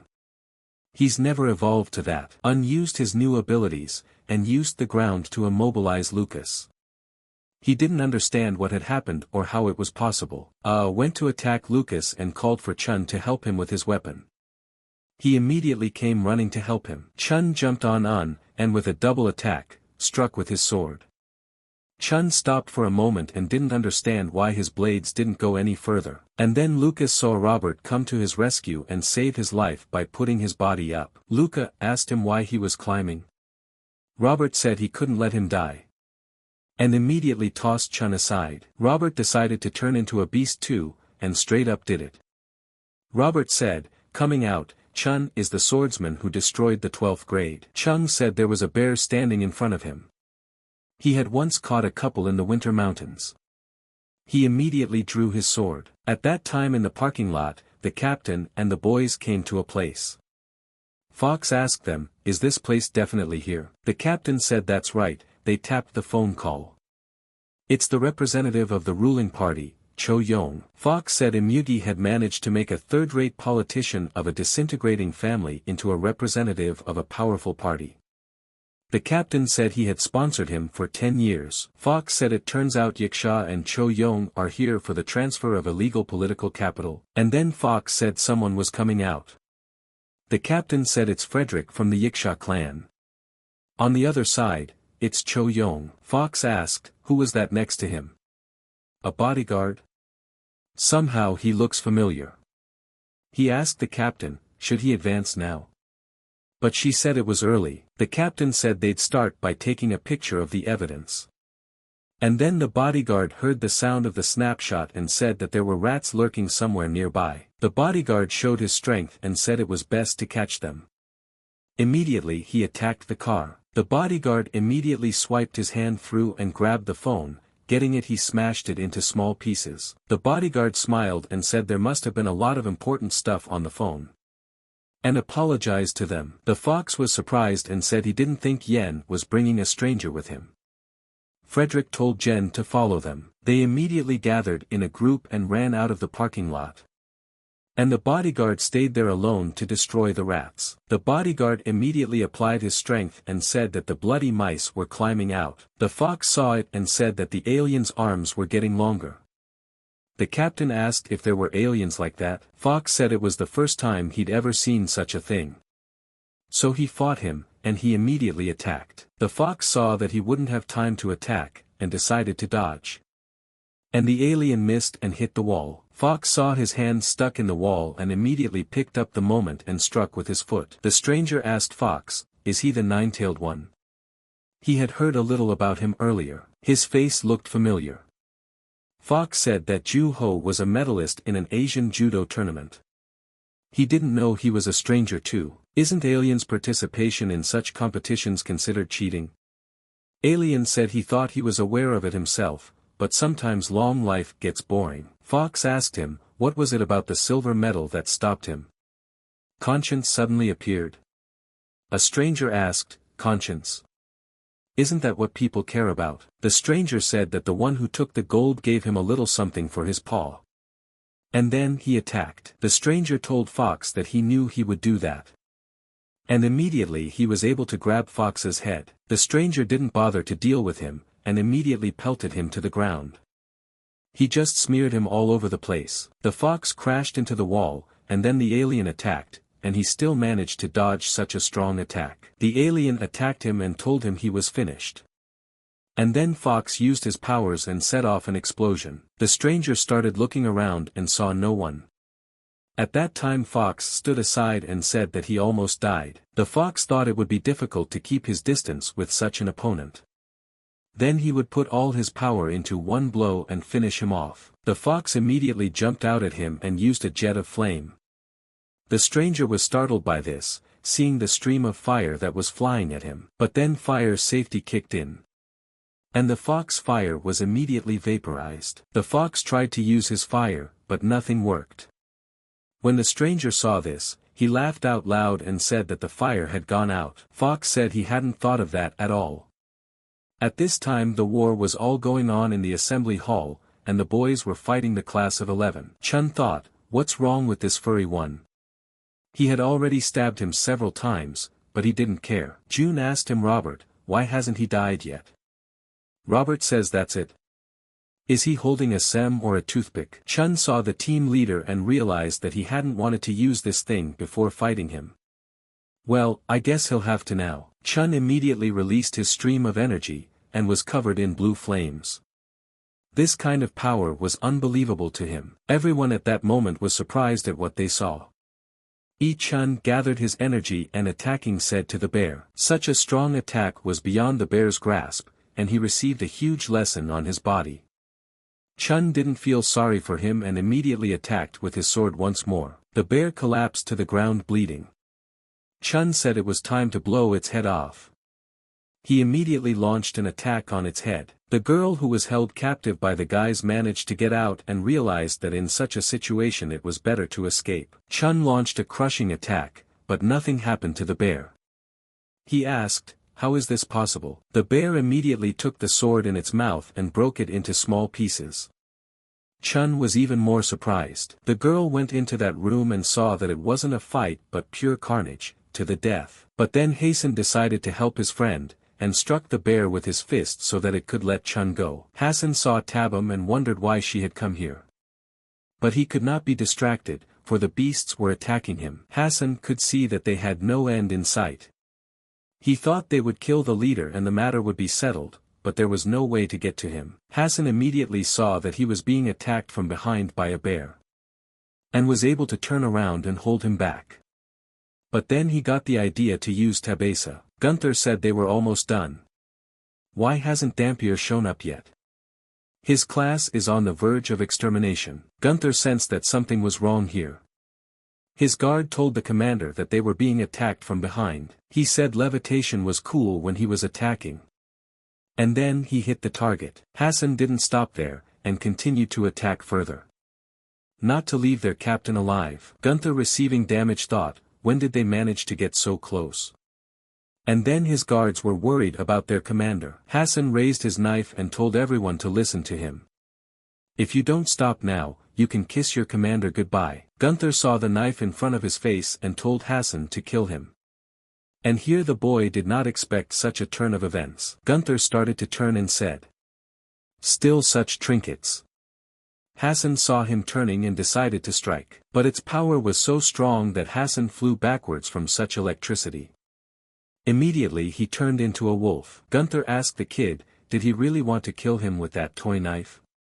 He praises the idea, kid. Hassen hadn't expected to see such a thing, but this commander was also bigger than all of them taken. How is that even possible? At this time, Alien and Fox were all fighting. But the guy couldn't use his powers against him, and was taking a lot of damage. The stranger grabbed Fox by the head and lifted him into the air. To him, Fox was like a punching bag and a ball. The stranger said he thought it was a good idea to call it a day. Even the rain had already stopped. The stranger told the fox to make it rain again, because it was hot. Fox didn't say anything and started laughing. The stranger asked him if he was laughing. Has he lost his mind? Fox told him to take it easy on the car, buddy. Turning back he saw a headlight heading straight for him. It was the commander and she said it was going to hurt. She immediately hit the gas slipper, and pinned this alien right into the wall. It even made him bleed. The captain got out of the car and pointing her gun told him not to move. The stranger asked her, isn't she a cop? I'm not sure they're allowed to be AWOL out there. The captain said scum like him fall under the exception. And then she fired a clip of bullets right at the alien. The stranger got angry and asked the girl who she thought he was. And then the captain was surprised and couldn't understand why she couldn't move. She still managed to get a shot off. But the alien pounced on her, hoping to kill her and tear her to pieces. But then Fox ran up and grabbed her aside. He could see she couldn't handle him. The fox apologized to her and said that the fire would certainly be extinguished by water, but what if there was excellent fuel? The stranger saw that Fox was using gasoline and realized his business was bad. Fox pointed the fire and said it would be a little hot. The stranger could not escape and remained under fire. He screamed in pain, for he was dying. The fox saw that he was still alive and immediately used the curved flame sword. And attacking said that he was finished. Lee immediately plunged this sword straight into the alien's head. The villain did not resist for a moment, and immediately collapsed to the ground. At that time, the battle between the classes was still going on. And Hassen tried to resist them by fighting as a captain. Hassen didn't understand how he could be so fast. And then shouted to Hassen, for he was slightly hurt. Hassen didn't want to show his strength, and from his wound, he couldn't help himself and pulled all his strength out. Gunther was surprised to see the gift of regeneration. He asked Hassen who he was. Was it refined by Huatu? Gunther said he'd never seen so many incompatible abilities in one body. He's not an outsider, is he? Hassen told him to stop talking. Let him attack already. Gunther wondered why Hua had thrown him in here. Chun saw that and said Hassen started with a glow stick. That's smart. But that handsome guy is not a weakling. Let's help the commander. Chun pulled out his second sword and said that the leering man would go to the other world first. And immediately pounced on him. Chun said big guys like him are especially clumsy. Let him play with himself. Chun didn't notice the bear had already turned around, and immediately received a counter-attack that even he was hurt. Chun stood up and said that the bear was a fucking slut. But one did not give up and stood aside, but fought with the boar. Shouted to Chun and Hasten that he would help them out. All the way in and out these things were coming at him. At this time, Hasten was launching a barrage of attacks at Gunther. Hasten saw that Gunther's speed and strength, all at the highest level. It was something like if he was fighting Tiger. Gunther grabbed Hassen by the neck and asked, "Is he exhausted yet?" His fists had gotten painfully slow. Rita saw this and realized that Hassen couldn't handle him. It's unrealistic in this condition. Chaosen was able to tell Rita to awaken his power as well. Rita understood and said that now was the right time. A powerful and sincere desire to become stronger. A dangerous situation in which her life is at stake. All conditions are met, so why isn't the activation working? Is it really about the fact that Hassen is human? Gilbert launched an attack and told the guy it was over. Hassen fell to the ground and began to lose blood. He felt like he couldn't speak. It will take quite a while to recover, but he should be up. Gilbert said that even if the alien had the gift of regeneration, it would still die. If you ripped its head off. Gilbert roared and asked Hassen what would happen in his case. At this time, in the control room, Hong and the girl stood looking at all of this. Hua started laughing and said it's amazing. He's thrilled. All of them are straight out of their skin. The girl said she was right, every one of them is desperate. Hua said that he had killed 2 birds with 1 stone, and collected research materials and lifted his spirits. The girl asked Hua, why did he block the absorption abilities? Isn't that guy's true gift? Hua said that only Mr. Imogi now possesses the ability of absorption. It's a gift that should only be reserved for the great. Why does the world need 2 of them? The girl said that's what it was all about. She asked her to apologize to her. Hua started laughing loudly and asked how will this guy act now?